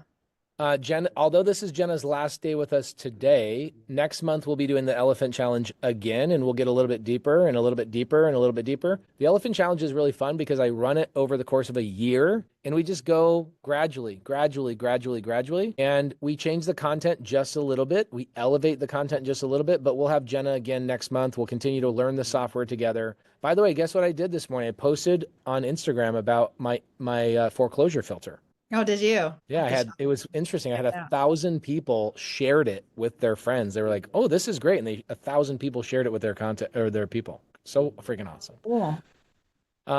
Thank you, Jenna. I appreciate you guys. Everybody, I will see you guys tomorrow at 5 p.m. Arizona time, and we will be going 4, maybe 5 hours. I'll make a bunch of calls at the very beginning of the live. Then for anybody that can't make it tomorrow, we also will be doing the Elephant Challenge again next month, and we'll probably go a little bit longer next time. There's a bunch of things that I probably need to do more foundationally for the people that are brand new, and we'll have a lot of fun over the next year. Jeremy says, I need the replays. No problem. We will email them to you. If you are in here tonight, you will get an email. I promise you that. Jenna, once again, thank you so much. My pleasure. Good seeing you again. Guys, please give Jenna some love. Take a photo of Jenna. Go on Instagram, tag her on Instagram, say, thank you, Jenna, so much. It's 10 o'clock at night right now. I know. Oh, almost. Not quite yet. It's 10 o'clock. Like, It's young. What does somebody our age do at 10 o'clock over there in Pennsylvania? Snuggle my kids. I was going to take a picture when I got done last night. My little boy was asleep on the couch with his blankies all snuggled up. I mean, obviously, like my spouse was out there with him. So I was going to take a picture and show you how cute he is. But I hear him out there chirping. So I hear he's still awake. So I love it. Well, I'll let you go cuddle with them. I appreciate you, and I'll see you soon. I don't know when I'll see you next, but maybe next month for the Elephant Challenge. all righty. See ya. Appreciate you, Jenna. Travel. Guys, thank you so much. I will see you guys all tomorrow at 5 p.m. Arizona time. Tracy, I am so sorry I did not get to you. I am so sorry. My whole day got taken away from me with very, very important meetings that were super intense, and Sarabi tried to get me out of these meetings, but they were crazy. So thank you guys so much. We will be back tomorrow, 5 p.m., wrap this all up, and I'll make some calls right at the very, very beginning. Jen, again, once again, thank you. See ya.